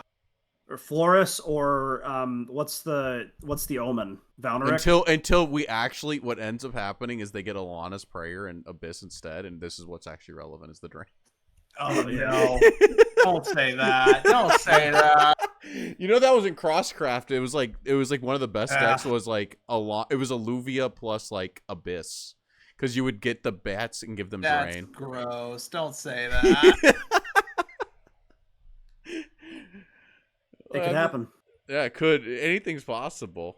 Here's a good card. The Little Miss Bone Macer. 3 mana, 1/2. Last word. Summon 2 Mr. Skeletals. Mm-hmm. We love Mr. Skeletal. It's just a necromancy ramp. You get your shadows. It's also sticky board, which is important for the top end of the deck. Yeah. So yeah, decentish. Yeah, I mean the list I was given runs it as 3 of, so. Balto Dusk Bounty Hunter. He's a 3-mana 3/1. Says fanfare, gain crest. And crest is countdown 4 at the end of your turn. Deal 1 damage to both leaders. This is why I dropped it. This was like the worst card also. This card again, there's this nothing, like the payoff is not great. The payoff if you take 4 damage when he dies. Yeah. You the person who played this card dies quicker when you play it. The game is over. Yeah, I think stuff like this has potential later, but they just don't have the tool to make it useful. So, Shadow, this is a good card. Crypt Memorial. It's a 3-cost amulet on fanfare. Add 2 shadows to your cemetery. When you engage it, destroy this card. Summon 2 copies of Ghost. I mean, I see this in every Abyss deck, every single one. Yeah, yep. Decent. Yeah, it's like Phantom Howl, but like slightly better. I mean, it gives you 4 shadows. You can use it. Well, you can cash again. The ghosts are 1/1s with Storm. I mean, that's about all there is to say about them. But... Well, the thing is, you're supposed to use this at the top, and you're supposed to have this on the board. Then you like crack it. Then you play down Cerberus, and that's 6. And then Cerberus crash in the one that takes the one that pings 2 on death, and then you evo the Cerberus, and then it brings back 2 more of them. No, wait, no, it doesn't. It brings back 1 more of them. Do you get a shadow for destroying an amulet? No. Yeah. No? Do you not? Oh wait, yeah. You do. Yeah. Anything that goes to grave. Thought so. Because you get a shadow for spells too. So. Yeah, good card. That's actually 5 shadows then, right? No, the ghosts get banished. Not if you use them to trade. I'm saying they can't die, right? They automatically get banished on death. Yeah. Okay. Well, because they're ghosts. How can they die? Yeah, that's right. Next up is they don't have the funny line anymore. They say like, "You did this to me, not I'm coming for you." No. I'm finished. Yeah. I'm coming. Yeah. I love sex. Oh, that's the guy's name. Yeah. The Amorous Necromancer, 4-mana 5/4. Evolve, summon 2 ghosts, and super evolve. Give them drain. I mean, if there's a later way to buff the ghosts, I'm telling you, dude, it's the Alana's Prayer deck. That's the fucking deck. That's gonna be so gross if that's true. All right, Yuna Cult Hunter. She's a 4-cost 3/5 with ward. Last word, add a ghost and bat to your hand. So more ghost and bat support. See, you're telling me that you don't understand how Shadow and Blood can become one when we have the card that bridges the gap? True. This is the spooky card. Yeah. I think that card is like pretty mid, right? But yeah. Saris, Blue Rose Maiden. This one's really obnoxious. So it's 4-cost 1/4, but it has Bane, and at the end of your turn, restore 2 defense to your leader. If this follower is super evolved, restore 4 instead, and give this follower barrier. So this card is extremely sticky, and it keeps freaking healing, and I have a lot of bad feelings about seeing this thing. I hate it so much. Abyss needs some good cards. I think the problem is like you need a bunch of like really heavy control cards to make Abyss good. Yeah. I have had I've had this thing live like for like 2 turns before where I just could not get rid of it, and it's healing and it's healing. Yeah. It's this is like probably one of the best cards in Abyss right now. Yeah. This is definitely a good one. Next up another is good one here. Mukon Shadow Crypt Ward, 4-mana 3/3 fanfare Necromancy 8 evolve. And whenever an allied departed follower enters the field, give it Bane. And when this follower evolves, you summon a ghost. The ghost gets Bane. He's got Bane. Everything's working together. Oh yeah, by the way, fanfare only activates when played from hand. So if you reanimate him, he does not have Bane. No, but or sorry, he doesn't evolve. No, but I mean the fact that when you raw play him, as long as you have 8 shadows, he evolves for free is pretty good. Yeah, you know, and you have that. Let's say you have a Shadow Crypt Memorial out already from last turn, and then they put out a really wide board. You just killed everything on their board, right? So, truth. Pretty good card for Control Abyss. Next. Darksteel Demon, 5 cost 4/4. Draw 2 cards on play, deal 2 damage to your leader, and then on evolve, select an enemy follower in the field, deal it 6 damage. The deck that I was given runs it, and in the game that I played, it did feel the 2 damage to myself felt worth the effects, to be honest with you. I mean, you're healing 4 off the Saris. You are potentially healing 4 off the Saris. Any sort of effect in these games, I didn't play as much Shadowverse 1 as these guys. I played Hearthstone, and Warlock was always consistently this really good card or good class because you paid 2 life and 2 mana and you drew a card, and so I feel like taking damage to draw is, especially on a body like this that has pretty tall removal, it goes 2 for 1. I feel like it's fine. So even if you're not healing it. Yeah, I mean, it doesn't read the strongest, but I guess the 6 and the the problem is there's not a lot of good cards right now in the set. So if you're going to play it, you probably do run this. It is a 2 of in the deck that so it's just like there to finish it off. Yeah. Aragavi, Eternal Hunter. He is a 5 cost 4/3, has fanfare, deals 7 damage split between all enemy followers, and then on evolve, deal 3 damage to both leaders. It's non-evoing removal, right? That's about it. Yeah. Non-evo and removal, I mean, and then like it threatens it. Like I don't think you evolve it like normally, just like raw, but you drop it, you don't evolve. And now it's like your opponent has to like waste their turn killing this, because it is spooky if it lives.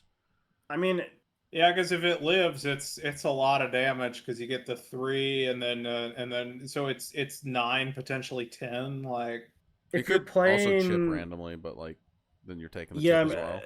If you're playing like an aggro list, even just like. There's a real possibility your enemy ends their turn with 3 health left or something, True. Yeah, demonic strike on a body. Yeah, so not the worst. Next up, Mistress of the Fanged, 6 mana, 3/6 Storm Bane. Alana's Prayer support. No. That's the fact that it has a big ass and it says Storm Bane is like kind of good because it might. I mean, there's a lot of tall removal in the game, but like the heal 6, my 6/9 stat line. Yeah, just saying. Yeah, I mean, all the tall removal in the game that could just kill it, but if you have to run bodies into it, it's like it's gonna kill the bodies, right?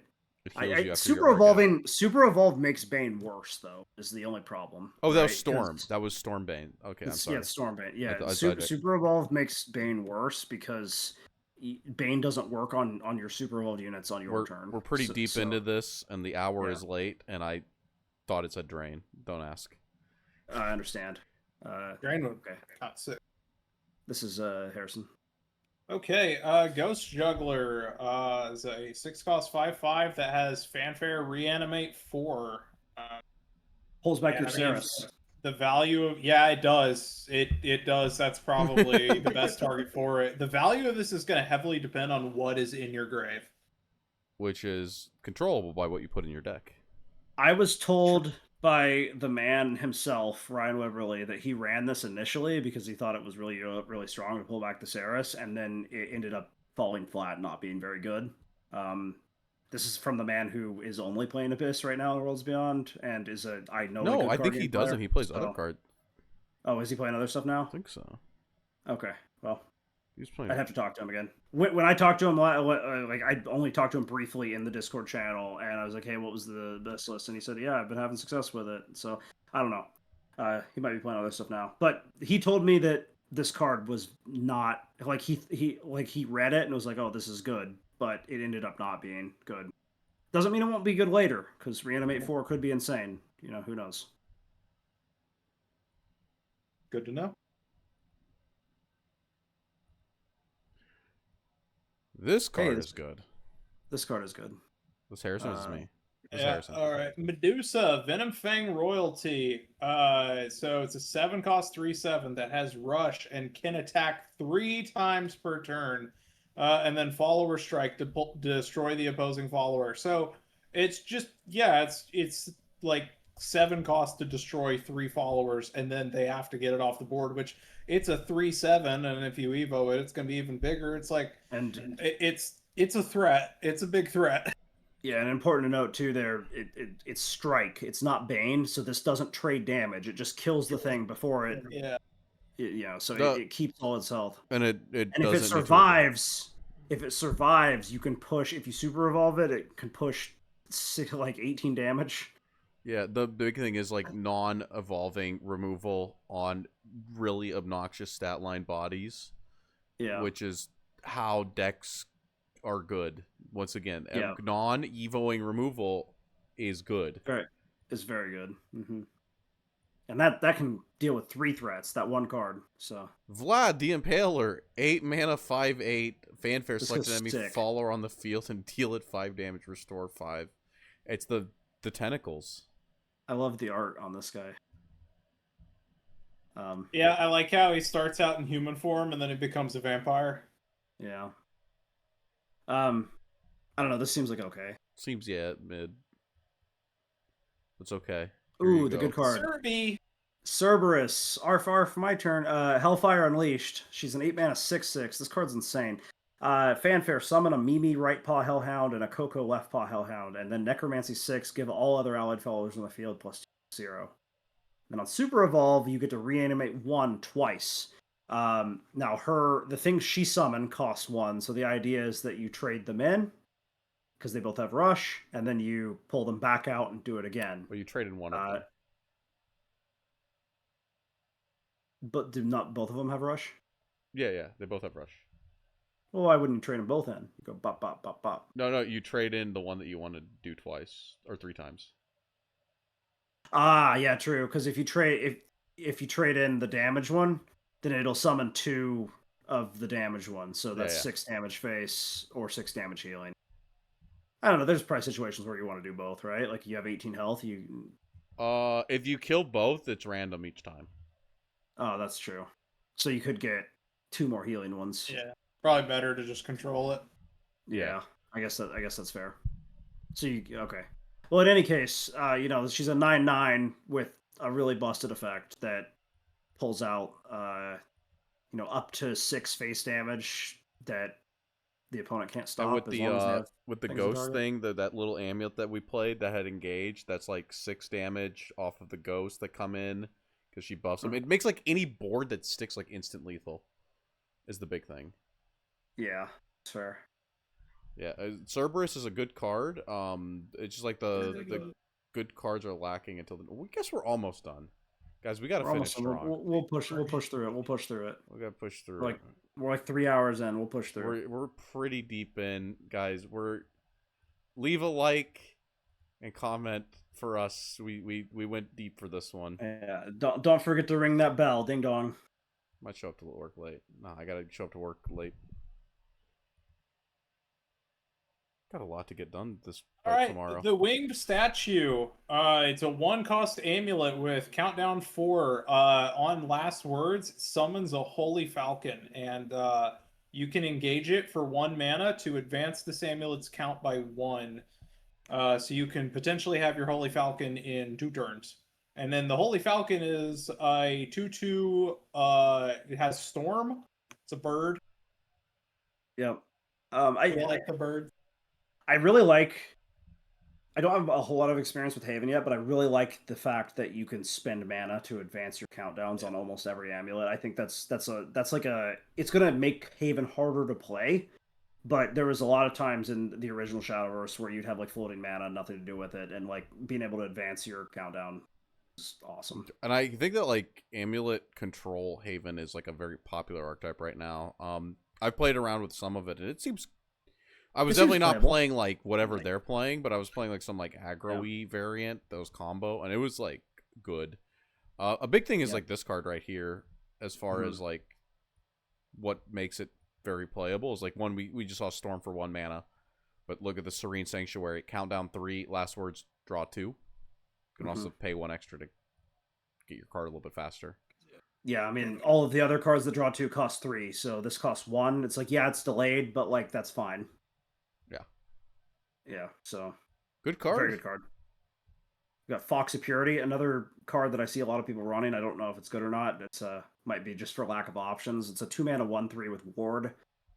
Pretty early in the game. I mean that's like early sword boards have to crash into it and kill themselves. So why this is good is because it has an awkward amount of health. It's like for aggro sword particularly, the trades are awkward because a lot of times you have to it's put not 2 things into this. Harrison, it's not just aggro sword though, because like at least currently most of the things that cost 2 have 2 attack. Yeah. So even if you're like playing this on turn 3, they have to like sometimes trade 2 things into it. Yeah, you frequently have to hit this twice. I think the bigger thing is, Harrison, do you remember Anvalt? Yeah. Remember Anvalt? Remember Anvalt? Ward is broken. Yeah, true. Ward is cheap, no. cheap cards that say Ward are broken. Yeah, absolutely. There's a card that's in Haven that's it was in Anvalt. It's like almost like line for line the card from the Anvalt deck. Yeah. Okay. This card's insane, actually. Is this one you or is this one me? That's you. This is Mainu, the Dark Dweller. 2-mana 2/2 aura. Means he can't be targeted with effects. So Miss Miranda has to swing into him. And whenever you engage an amulet, give him +1 attack until end of turn. Yeah. So this card, I was playing against a Haven player. Now I did beat this player, but they gave me some trouble. They were like on a full amulet list. They played on amulets. They dropped this guy down. I couldn't kill him because they evolved him too. So he's a 4/4. I didn't have the clear for it. His aura. And then the next turn they like just engage all their amulets and hit me for 8. It was like really good actually. Like not only did they hit me for 8, one of their amulets also pulled out a 2/2 for bird, so it was actually 10 damage total. I think that especially as they get more amulets, they can engage for free. Something like this will see some play. It's certainly a lot better than the original menu, that's for sure. I don't remember what the original menu did. It was just a 2/2 that said aura. It didn't have any other effect on it. Broken. Yeah. Okay, Sarissa, Luxspear, Owl Mirage. So it's 2 cost, 2/2. Whenever an allied follower with ward is destroyed, give this follower +1/1, and then on evolve, give this follower barrier. Do you remember this card? So she was the one that summoned back Anvalt, and then like also get infinite stats. Oh, she was terrifying. Definitely, she's a little bit worse. But this is like, you can jam a bunch of wards in your deck and then say this is my payoff for like a budget deck. That was also a while into the game. This is set 1. This gets less stats, I think, maybe. At +1/+1. Okay, this card is really fucked up. I don't think you understand. I don't think you understand how unbelievable. I think did it get +2/+2? Sit there and watch them stack it up, and it's just like, yeah, I know, but that was then. This is now. Like in the current. You put down a bell ringer, you evo this thing. It has barrier and it's getting bigger. It's like a 4/4 5/5 with barrier. Oh my god! Barrier is a very strong keyword. Absolutely. That's why we need the Tempest Dragon or the Twilight Dragon. All right. The Dark Haven Grace, 2-mana amulet, engage for 1. Select an enemy follower on the field, give it +1, or an ally follower on the field, give it +1/+1. Restore 1 health to your leader. So you play this for 2, and then every single turn you get some heal, you get some damage. Yeah, it's when Alanis comes out, this will go crazy. Yeah, if they decide to come up with a nice board, nerd. Yeah, I guess you lose 2 board spots permanently to that, but anyway, next card. Yeah, Pact of the Beast Princess. It's a 2-mana amulet. Countdown 2. Summon a Holy Flame Tiger. You can also pay 1 to increase it by 1, so you could potentially just get the Holy Flame Tiger out on 3. It's a 4/4 with Rush. So good change from Evolve. The Tiger has Rush. Yeah, it did not have Rush in the original, correct? It would just come out and you're like, cool card, thank you. Pass turn. I think the Rush was nice. It makes that card actually good. This is Harrison. Angelic Prism Priestess, Fanfare, draw an amulet on evolve. Select an amulet in your hand to reduce its cost by 1. I mean, it seems good to me. I have not tried this deck at all, but I mean, it's like what's the one chick in evolve that searches an amulet? The Prism Priestess. It's yeah. Is it the same card? Yeah, okay. Yeah. Yeah. I mean that in Amulet Haven, I And This will okay, probably be played. if we do get Alana's, which I hope, I love Alana's. If we do, this is how you get your Alana's prayer. Yep. Truth. Good card. Holy Shield Maiden. This card's fucked up. 3 mana, 2/1. Ward Barrier. Look at Barrier. You Sarissa Evo. This as well. Oh my god, dude. Does Bane supersede Barrier? Yes. I assume it does. Okay. But it's just 2 hits on this 2/1. Yeah, Annoying. I mean, it's a very annoying card to deal with. This thing is so fucked up because I had somebody hold me off on Portal. I had somebody hold me off of my Gundam play for like 2 turns straight, just slamming these down. And I'm like, what do I do? Pass. Oh, turn. because the barrier eats the 5 damage. Yeah, it's like, what do you do? It's funny, like how like some of these insane top ends get like destroyed by the stupidest cards. Yeah. Hey, that's Shadowverse. That is how it do. It's a good card. This was you, right? Dose of Holiness. It's a 3 mana amulet. It says engage, destroy this card, select an enemy follower on the field, deal it 4 damage, and restore 1 defense to your leader. So it's a 3 mana, deal 4 to an enemy follower and heal 1. So well, you get to sit it on the board and just wait. Yeah. It's just you play it out early. Cash and then it in later.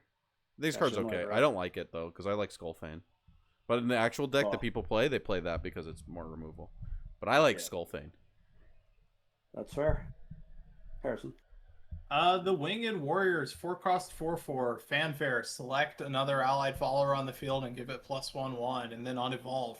Just do it again. Yeah. The goal is to time this with one of the bird amulets. And then The play 'em Winged out. Warrior buffs the bird, and then you win. Yeah. Uh, You can make your you can kill something for you can evolve this, kill something that has 6 health, and then buff the bird to a 4/4 and swing in. There's another bird amulet that summons a 4/4 that could be a 6/6. So Yeah, this one definitely seems like the weaker of the cards, but it's it not. is definitely And the if you're aggro trying to do deck? like a budget aggro storm. Yeah, I mean This it's card fine. cleared up my Kuon. This card's fucked up. This is This the is really Iron good. Fist Priest, or is this Harris? This is me.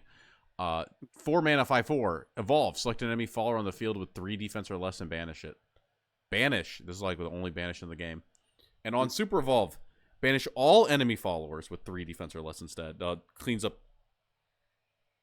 sword Cleans up boards. basically every board. Yeah, Like, it's like really annoying if you like are forced to like drop a Kuon because they're like aggroing you down with like tigers and shit. he dropped his hammer to start punching people, man. He used to have a big hammer.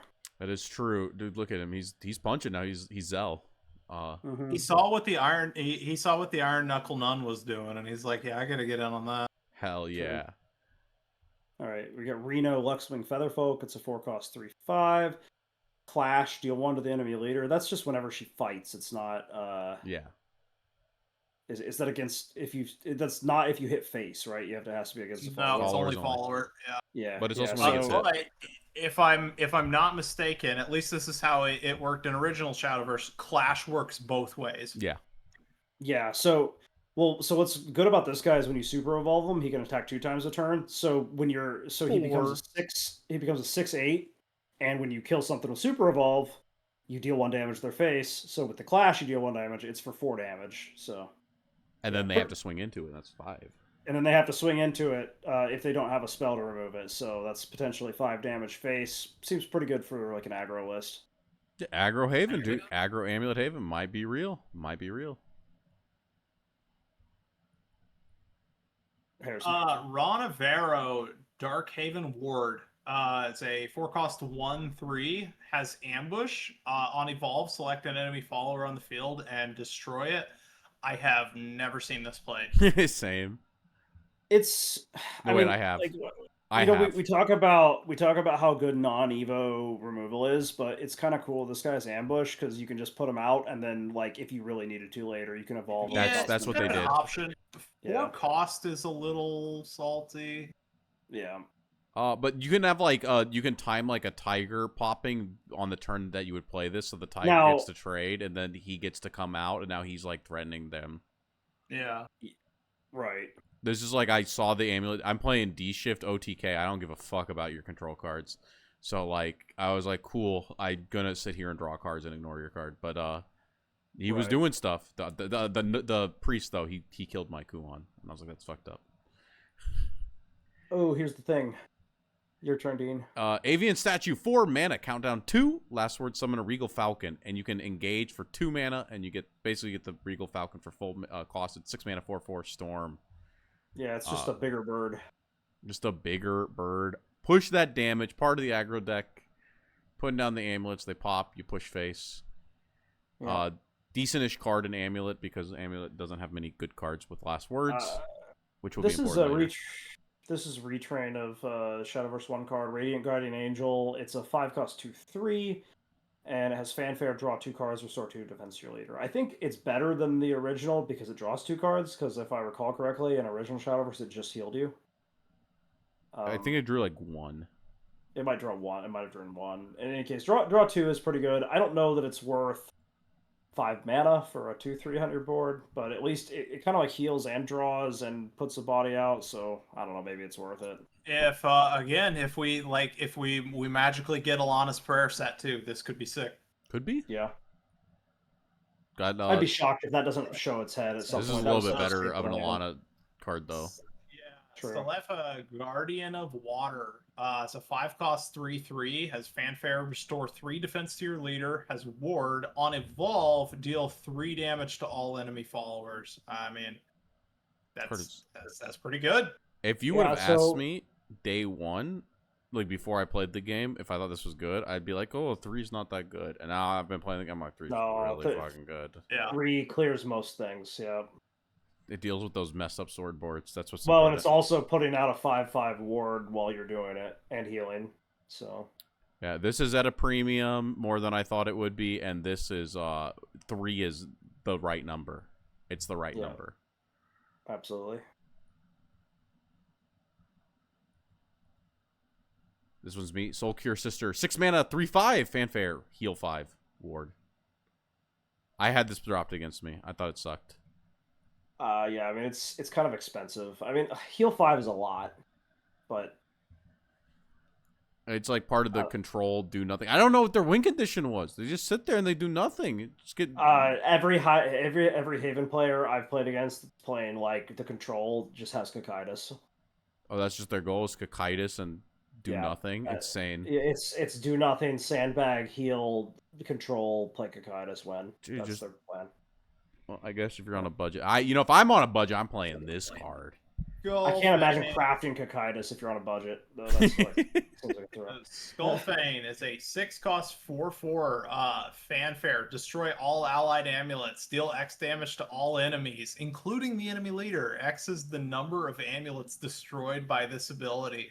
I can't believe right out the gate they hit us with the freaking Skullfane. He was in the original base set. I have such mixed. Wasn't he kind of just awful? He just popped the amulets. He didn't have any face or board. This was insane. I have such mixed feelings about Skullfane, but only because he was the Haven card for so long that I just got tired of playing him. But this is a really good card. When the amulets get destroyed, do they still pop their countdown? Because I don't think we don't have a whole lot of amulets that say last words yet. Ooh, good point. So we have 3 exactly. When it destroys the amulets. When we get more last words amulets, this guy's gonna be sick. Yeah, absolutely. I mean, even right now, it's like I was like. There's like a card. It seems fine. You can build around this, and this is like really good for like a budget player because this is a big swing. And if you're popping the last word amulets, it's really broken actually. So yeah, I would say for a budget player, absolutely. I mean, it's a gold, pretty easy to get. It's hype, dude. It's Skullfane. It's hype. Yeah. Next up is this one me Featherfall. Yeah. Deal 3 damage to all enemy followers. Summon a Holy Falcon. This is really fucking expensive to do. Not a lot. I know that 3 was the sweet spot, but you got a 6 card that mana. Yeah, that kind of sucks. Yeah, for 6 bad mana, card. You know what is a good card? Here you go, Cody. This is a great card. Yeah, Unholy Vessel, 6 mana, and then engage, destroy this card and all followers. Most Haven players that I've seen, there's another card that can resummon this, and they'll put this down on 6 on curve. and then if they need to pop it next turn, they will. If not, it sits there as something that you have to constantly be worried about for the rest of the game. So it's a very good card. This is kind of like Themis from Physical, but you know it's gonna happen. Like, Yeah, it just sits there menacingly. You're like, very. To cool be fair, card. you know Themis is going to happen in Physical. Well, true, but it's like so, it's like sometimes you you're wonder, like, better have it. You can't better have it there. It's there. It's there. no, it's on the board. Yeah. Do I play into it? It also means Hey, the look, storm it's the things card are- I was talking about. This is you, Harrison. This is Maiev, Guardian of Earth. So she's a 7-cost 5/7. Has ward and last word. Summon a copy of a random allied amulet destroyed this match with the highest base cost. Only So grabs it. you get your Themis amulet back. Yeah, so like they drop that on 6, you put out a board, you'd maybe push some face, they clear your board, they drop this, then you have to kill it, then they get the amulet back. It's pretty fucked up. I think this is a cool card. Yeah. It has potential to be cooler later as they add more expensive I mean, amulets, too. a lot of people actually put that like amulet control thing at like high up on the tier list. Like maybe like No, I think it's 2. I think it's very good. I think it's very good. This is Rodeo, Anathema of Judgment. I think this card's good for the Skullfane list. Like if you're on a budget, this is the one legendary you'd want like one of. Fanfare, select a card in your hand, discard it, summon 3 random differently named amulets from your deck that cost 3 or less. There are 3 amulets that cost 3 or less that have last words for Skullfane. So that's why I think he goes in a budget deck as like a one of. And on Super Evolve, you destroy a random enemy follower with the highest attack and then deal 1 damage to all. He's the fucking shitty 4-mana card, but he's super evolved. But yeah, I mean, it's like not. It's a lot better when it's on a Super Evolve because you can also use him to hit something. So Yeah, the idea is like you Skullfane on 6, you pop your amulet, you rebuild here, and then you Skullfane again on 8, and you end the game. So yeah, pretty pretty good game plan. Boom. So the amulet deck, yeah, I think he's okay. Ooh, Sacred Griffin. He's a 8-cost 6/8. He has ward, and whenever you engage an amulet, give this follower Storm. I choose to engage the Chalice so he can kill himself. Yeah, true. I mean, yeah, I mean, this is potentially a turn 8 push for 9. So in like Stormhaven, with one of the amulets. Oh, you use this. You use the Detective's Lens. That was my guy. combo because I didn't want to have the yeah. Detective Lens in my deck for the previous guy, so I put the 3-drop to put it to hand. Yeah. Yeah. Smart. You smart. Yeah. The big bird. Big bird. He's also face damage on a silver, which is good. Mm-hmm. Lapis, Shining Seraph. It's an 8-cost 7/6 with last words. Again, crest Lapis, Shining Seraph, which has countdown to last words. Summon a Lapis, Shining Seraph and give it Storm. So, this is I think this card sucks. Yeah, it's just The problem, it's too late. right? Yeah. If it had lower stats, if it was like a 5-mana 4/3, it would be like good. Almost really cool, but the fact that it's like it doesn't do anything until turn 10 is a little rough. And then he wins the game because that's the idea of Seraph, right? Well, also if it had Storm on it baseline, it would be a lot better, but it doesn't. It only gets Storm when it comes back. Yeah. Yeah, medium card. Great card. This is Jean, Saintly Knight, 8 mana, 6/6, Fanfare. AoE the board for 6, and give all other allied followers +2/+4. So it's like Cerberus, but it's just like a better Cerberus. It has ward. If you time your bird amulets with this card, it's insane. I mean, like, so you have that 4-mana bird amulet out. You have the 2-mana bird amulet out. You time them so they come out on your mana turn 8. That converts into 10 damage Storm, and you cleared the board. When I was on Aggro Sword, just every time that card came out, I'm just like, all right, just kill me, it's over. Yeah. Ooh, To me, that like just reads like a better Cerberus. it is. We're moving on. We're moving on to Portal now, which thematically is my favorite. I've been really high on declimb because I've been climbing really fast with it at the ranks. I'm dimension climbing through the ranks, but Portal I think is Give him the primer. I Give him the I, primer. I think Portal is the best deck in format. I really do. Especially because of how cheap it is to build. It is by far the cheapest deck that is still like a meta threat. So, like if you're on a budget, you're not spending any money, and you choose the Ralmia Portal starter deck to get the first Ralmia, within like a week of opening your free packs, you should be able to build this deck. Like I would recommend most people play I've been this. grinding on this deck the whole time we've been doing this video. Hell There yeah, you dude. go. I've been cooking the sharks, but So this is Elise, Electrifying Inventor. She is a 1-cost 1/1, has last words, add a Gear of Remembrance to your hand. So you have, with this deck, you have a few really good turn 1 plays, and this is one of them, because I mean, it gets you started on building your Gundam. You're not always going to build the Gundam, but it's like, Yeah, we should probably talk about those real quick because a lot of cards are going to reference them. True. yeah, who wants to? I would give like a really scuffed explanation. Your Yeah, choice. I'll kind of Shorthand it. shorthand it. So you get two different gears. You get a blue one, you get a red one.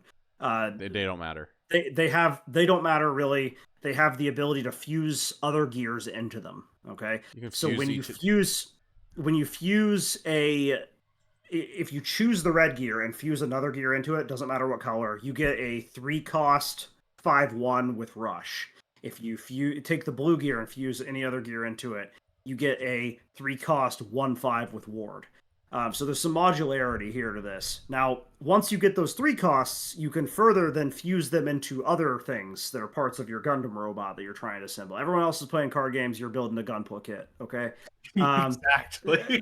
Actually, We'll just run over those real quick. If you fuse one, what you get depends on the cost of what you fuse into it. So if you fuse a single gear into your 3-cost, doesn't matter what color, you get the Ominous Artifact A, which is a 3/5 that at the end of your turn heals you for 3. If you fuse 2 gears, totally cost 2, into your 3-cost gear, you get a 5-cost that's beta. At the end of your turn, it's a 4/4, deals 3 damage to the enemy leader. Now, if you fuse 3 costs worth of gear, and no cards. you get the No, it's not cards. This is It's important. 3 cost, yeah. You actually can save. Fuse this artifact. is not very intuitive. I'd say it's not gears, it's cards. So you can fuse yes. the 2 3-drops together. Yeah. Okay. Yeah. Yes. That's what you mean. Yeah. That's what I was trying to get it. It's 3 costs. So you can actually fuse 2 gears into a 3-cost, and then only fuse that 3-cost into this to save yourself 1 gear net. That's confusing. I know that this takes a little bit of playing to understand it. But this is the really important one, I think, the beta, or the gamma, sorry. The artifact, Ominous Artifact Gamma, at the end of your turn, deals 3 damage to all enemy followers. This card, there are ways to cheat these out and still keep it in your hand. Just fucked up. This card, it's super fucked up. This card will stop all of the aggro decks from having any chance of defeating you. Between that and the heal, yeah. Now, if you fuse all 3 of those Gundam parts together, you get the 10-cost Master Artifact Omega. And it says Fanfare, deal 5 damage to all enemy followers, restore 5 defense to your leader, and it has Storm Warden Aura. It's your game ender. It's crazy. It's very crazy. What's crazy about it is all these cards are free. You're basically getting like a good gold, like 3 good golds, 2 good silvers, and a good legendary in your deck for free at no cost. So there are other ways to end the game with these cards, but we'll get to that when we get to those cards. And I think what's crazy is the fusion doesn't have a cost. You're just sitting here fusing like 50 times a turn, and these gears. These gears are free. These gears, you get a lot of them. You do get a lot of them. The thing with Portal is you need to understand is you will have to do some reps to get used to playing this, because otherwise you'll just run out of time. That's always been true with Portal, but Yeah. But Elise is very good. You definitely run 3 of her. Yeah. In the artifact deck, you run 3 of her. Here we go. We got the artifact recharge. You get both gears. So yeah, instant fuse. Yeah. Run You get 3 of of this. these. Every card that gets gears is broken. I'm actually kind of fucked up on artifact, like Portal specifically. All of the other classes don't really have very many 1-cost cards. Portal gets 2 of them, and they're both insane. Puppet Lancer, this is me. This is for the other archetype. Puppets are also pretty good and playable, but they're more expensive to build than Artifact. So, Puppet Lancer is a 2/1 for 2, adds an enhanced puppet to your hand. An enhanced puppet is a 1-cost 3/3 with Rush, and all puppet cards have at the end of your opponent's turn, it destroys itself, so they can't persist. But this is a decent card for the puppet archetype. The 3/3 you can play for 1 and kill something. So it is worth noting there's like the turbo meta like whale deck is it's a combination of the two. It plays like 3 total puppet cards because they're the broken ones, and the artifact thing is like, I actually can't believe the artifact stuff was printed. Yeah, I actually can't believe like how unbelievable it is. It's pretty wild. You can tell that the Drytzen, the portal leader, is she's the main girl of the game for a reason. This should be Harrison. Okay, this is the Electric Whiplash. It's a 2-cost 1/3 fanfare. Add a Gear of Remembrance to your hand. I mean, it's just a simple turn 2 play. It's fine. You run 3 of it. I don't know. Do you run 3? You do run 3 of it. Something to note about this card is because it has 3 health. It makes a gear, and it has 3 health. A lot of times you can swing with it, like early game remove. Yeah, like a lot of the. It is very awkward to remove that early in the game if you play it on curve. So Truth, good card. Iron Heart Hunter, 2 mana, 2/2 fanfare. Get a gear, evolve. Yep. Ping 3. So gear this generator. Yeah, gear generator that can 2-for-1. It has a great, it has that great modality where you can play it on curve on 2. Maybe get a swing face with it. Maybe trade for something on their board. And it also, if you need the 3 extra damage, you can evolve it on evolve turns. So I will say that I can't think of a time that I've ever evolved this. I mean, you can if you really need to. I've done it once or twice. This deck has so many good evolve targets that it's like you really want to be kind of stingy with what you're evolving.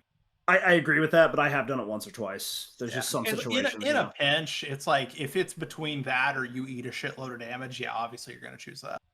Mm-hmm. All right. What? You run 3 of it. This is Harrison or Dean? It's the Love Struck Puppeteer fanfare. Add a puppet to your hand. Evolve. Get another puppet. Yep. I think this is the one 0? They play. No, they actually don't play this one. No, puppets, they don't play it. Yeah, puppets are 0. So, yeah, and it's a 1/1 rush similar to the fairies. So I mean, if you're playing the pure puppet deck, you do run this. Yeah, I mean, there's not that many puppet cards. So. Yeah, you run it in pure puppets just because there's not an alternative. Yeah. Stream of Life. This is a pretty good card. In my artifact deck, I run it as a 2 of. I could see the argument for running it as a 3 of, but it's a spell. It says select an enemy follower on the field, deal it 3, and then you add a gear to your hand. So another gear generator that's cheap.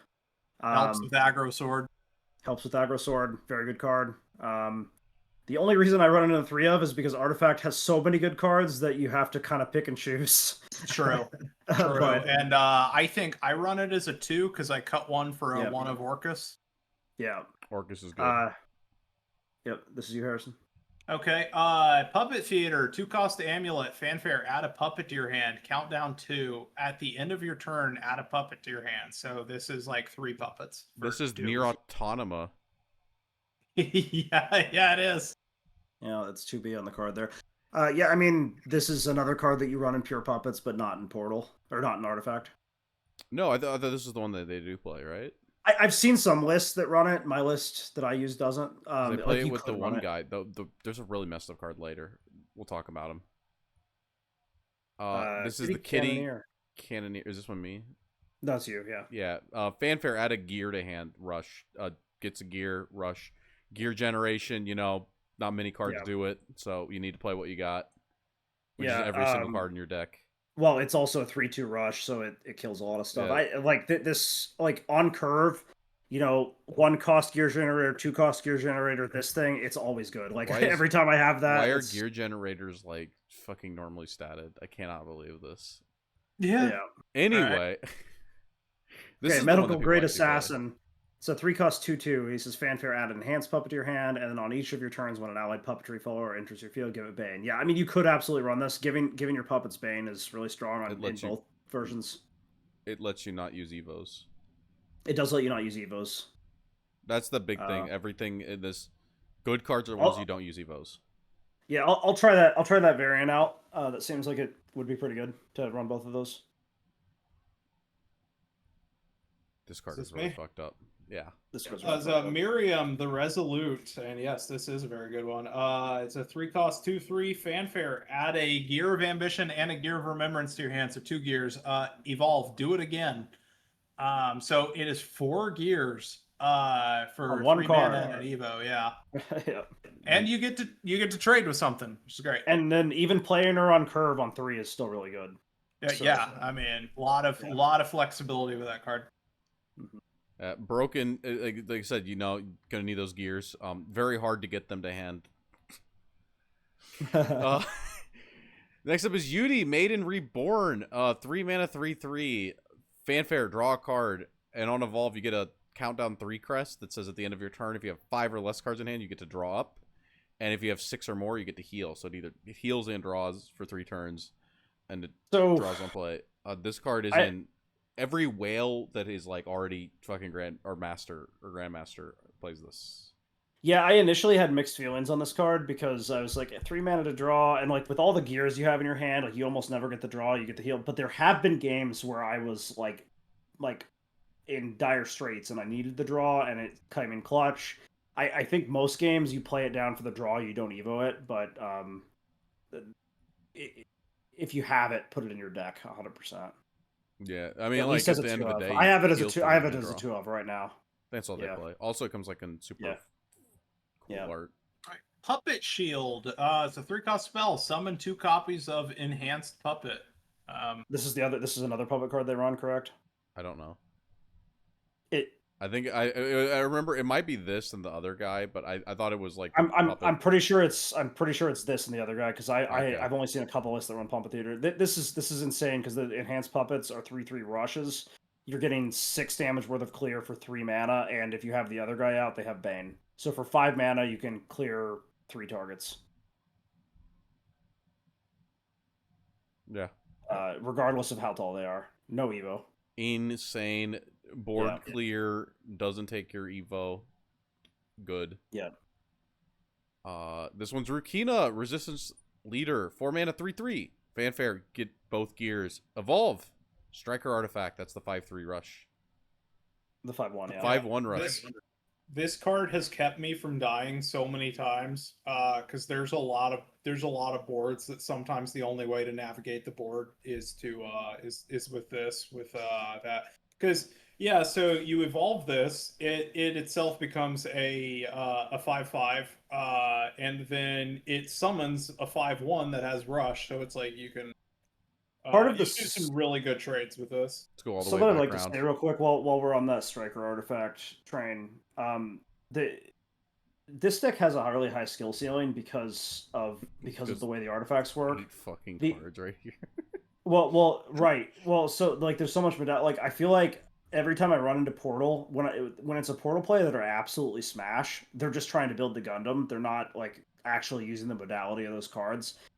This summons a Striker Artifact, and it, like Harrison said, that Striker Artifact has saved his ass so many times. It's important to note that at any point you can just play one of those for 3 mana, and it's a 5 mana like rush or 5 damage rush for 3 mana. Like at any point against Sword, you can play the 1/5 ward, and like they lose all of their early game damage. Like Honestly, it's like I would say out of the games that I win, maybe like 1 in 5 of them I actually summon them Gundam.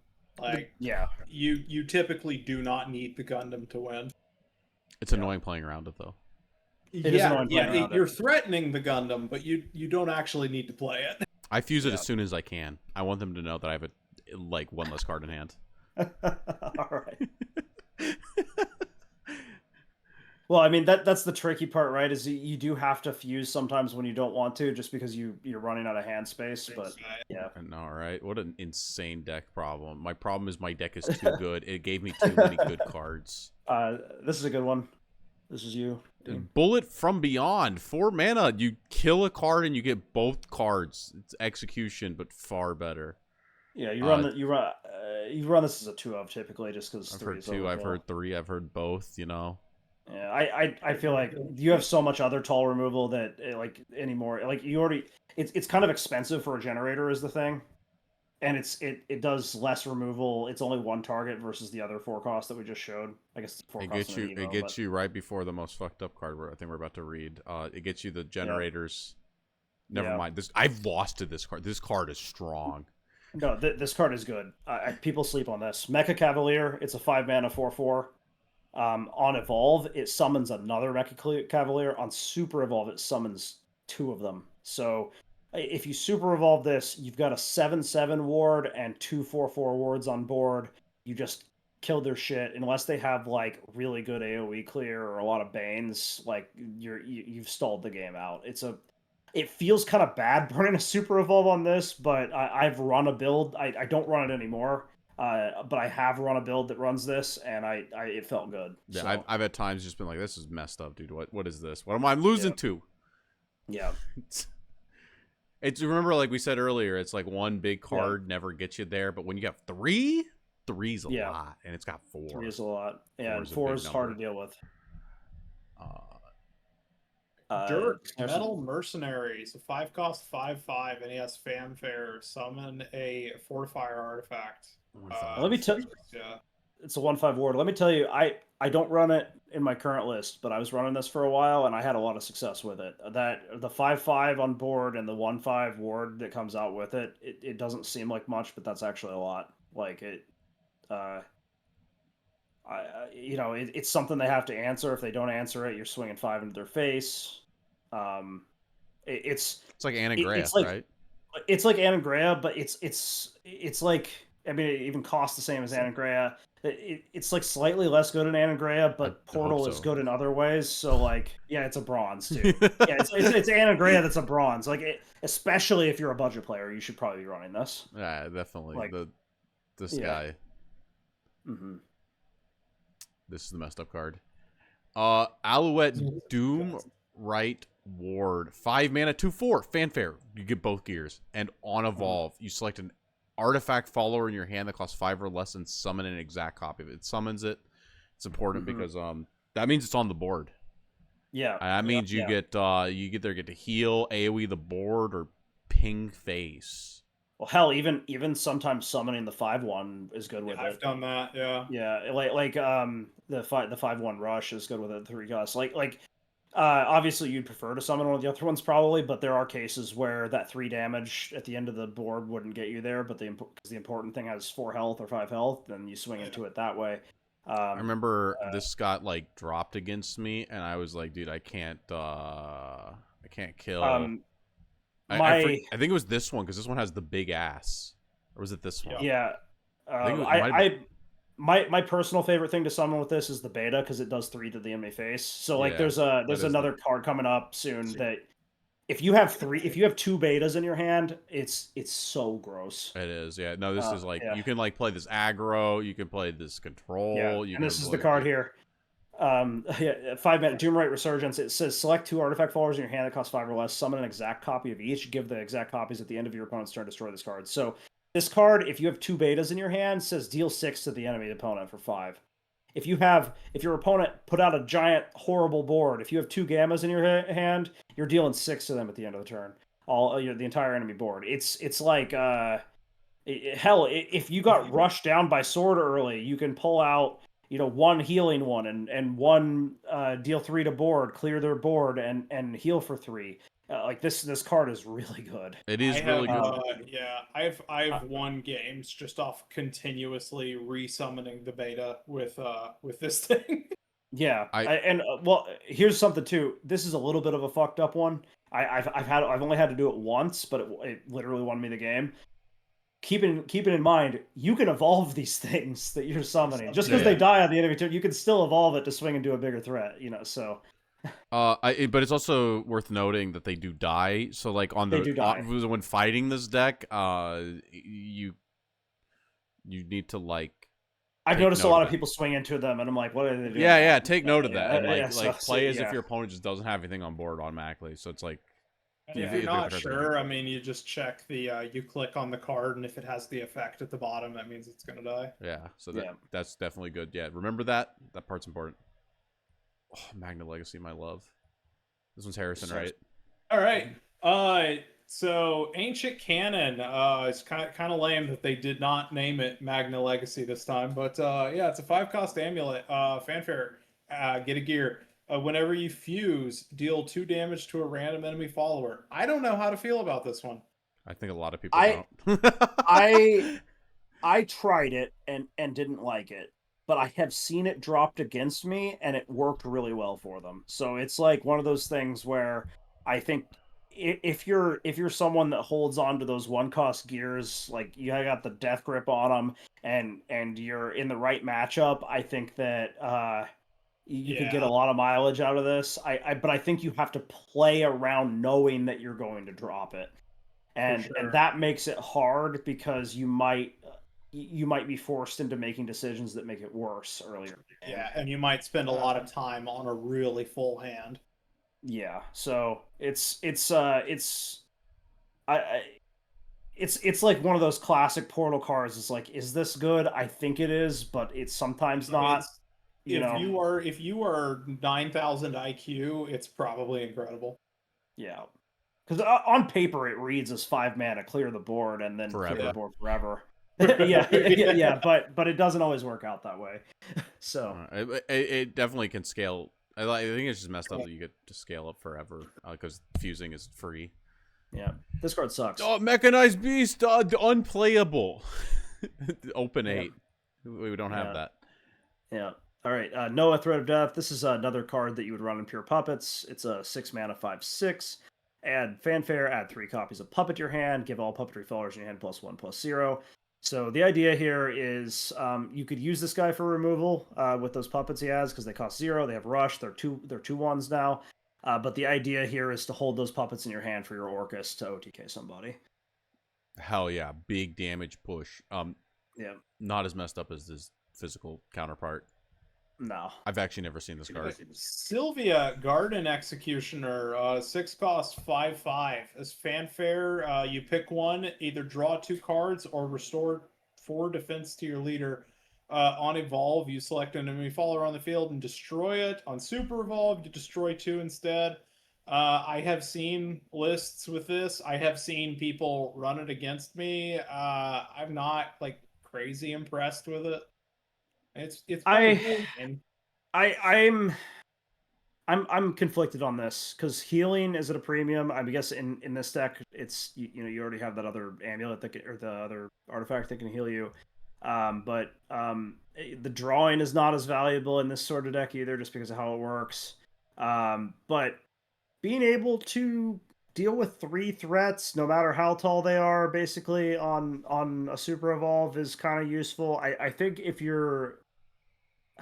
if maybe you're on a budget and you pulled a couple of these, I think if you don't have an Orcus, this might be an okay backup.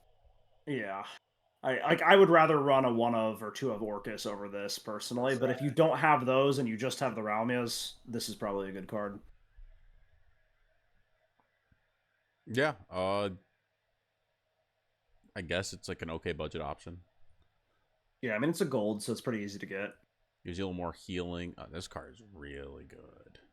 Yeah, this is you, Dean. This is Orcus Newfound Heart. Yeah, people say, "Am I playing puppet?" No, you just throw this shit in artifact. This is 8 No, mana you throw it in 5/5 puppet, too. Fanfare. Summon a Lloyd. Lloyd is this 3 mana 1/6, and you can't hit anything else with abilities except for him. So he's got reverse aura. And then Ward.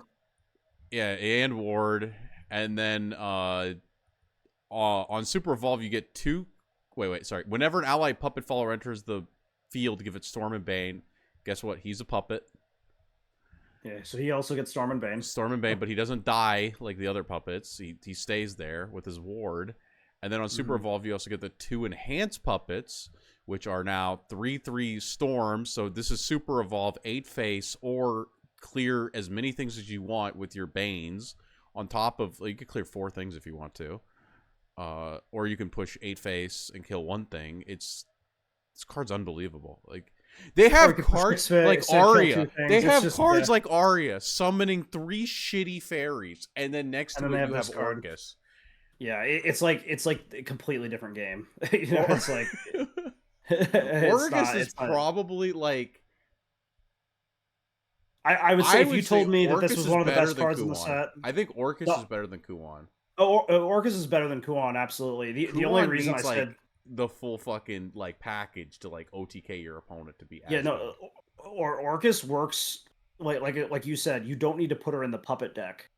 She's just you face. Put her, you could put her in any any portal deck in the future. Even I feel like she would just be fine in, because like this card is insane. All right, like the fact that everything gets Bane and then. Yeah, it's crazy. Card is insane. It couldn't just summon normal This puppets. is the card. This is Ralmia. Sonic Boom, 8 cost, 2/2, fanfare. You select 3 artifact followers in your hand. You show them what ones they're going to select. You gotta just scroll down. You show them which ones they're going to select. Can't. It's not on this page. Okay, Not you're on gonna this page. select the 5 cost artifacts because they're insane. That's the only artifacts. And she will summon all 3. She will summon an exact copy of all 3 of them, so they're still in your hand. You can still make the fucking Gundam, but they're also on the board. And then on Super Evolve, she gives all allied artifact followers on the field +1/1. Summon 3 betas and push 10 face damage. Yeah. After your Orcus ridiculous. already pushed 8. It's fucking ridiculous. This card is insane. Yeah, no, I did that against somebody. I had the 3 betas made. I did the Ralmia, and they had Card is they like had 9 health left. So I did it. I emoted. I passed turn. They died. Yeah, you don't need 3 of this in your deck. I mean, like, obviously 2. you want 3, but like. 2 of. Notice even that 1 of. everything up to this point, I mean, Orcus is good, obviously, but you don't need Orcus. UD is good, but you don't need it. The artifacts by themselves plus this is a deck, and that's why Portalcraft is really, really popular on a budget. You can get some really high-octane gameplay. And this is why I said earlier, most games I do not bring out the Gundam, because most of the time, Ralmia is enough. Like, if Ralmia is not enough, you can do the Gundam after that. But most times, this is enough. Yep. Truth. Absolutely. Last card. And even if you couldn't kill them, you could always summon you could heal 9, or you can deal 6 to the board and 3 to the face. In any combination, as long as you have the gears to build it, right? So, yeah. Well, guys, here we are at the end. Liam, Crazed Creator, 10 mana, 8/8, fanfare, summon 3 enhanced puppets. Mm-hmm. The ones with 3 health for some reason. And then on Evolve, you give all of your puppet followers on the field ward and last words burn 2. I guess you play down like 1 puppet before you do that. And then you get 8 damage for 10 mana. A little bit less good than Orcus, but it is gold. Yeah. I mean, I've never seen this go off. Never have either. I've never seen. Here's my problem: is it costs 10 and Portal like ends the game before that typically. Yeah. So I feel like in the pure puppet deck, you probably run this as like a 2 of. I think the problem is that like I don't even think the people on a budget should be gatekept from the artifact deck. So like you don't need to build puppet. That's what I'm like.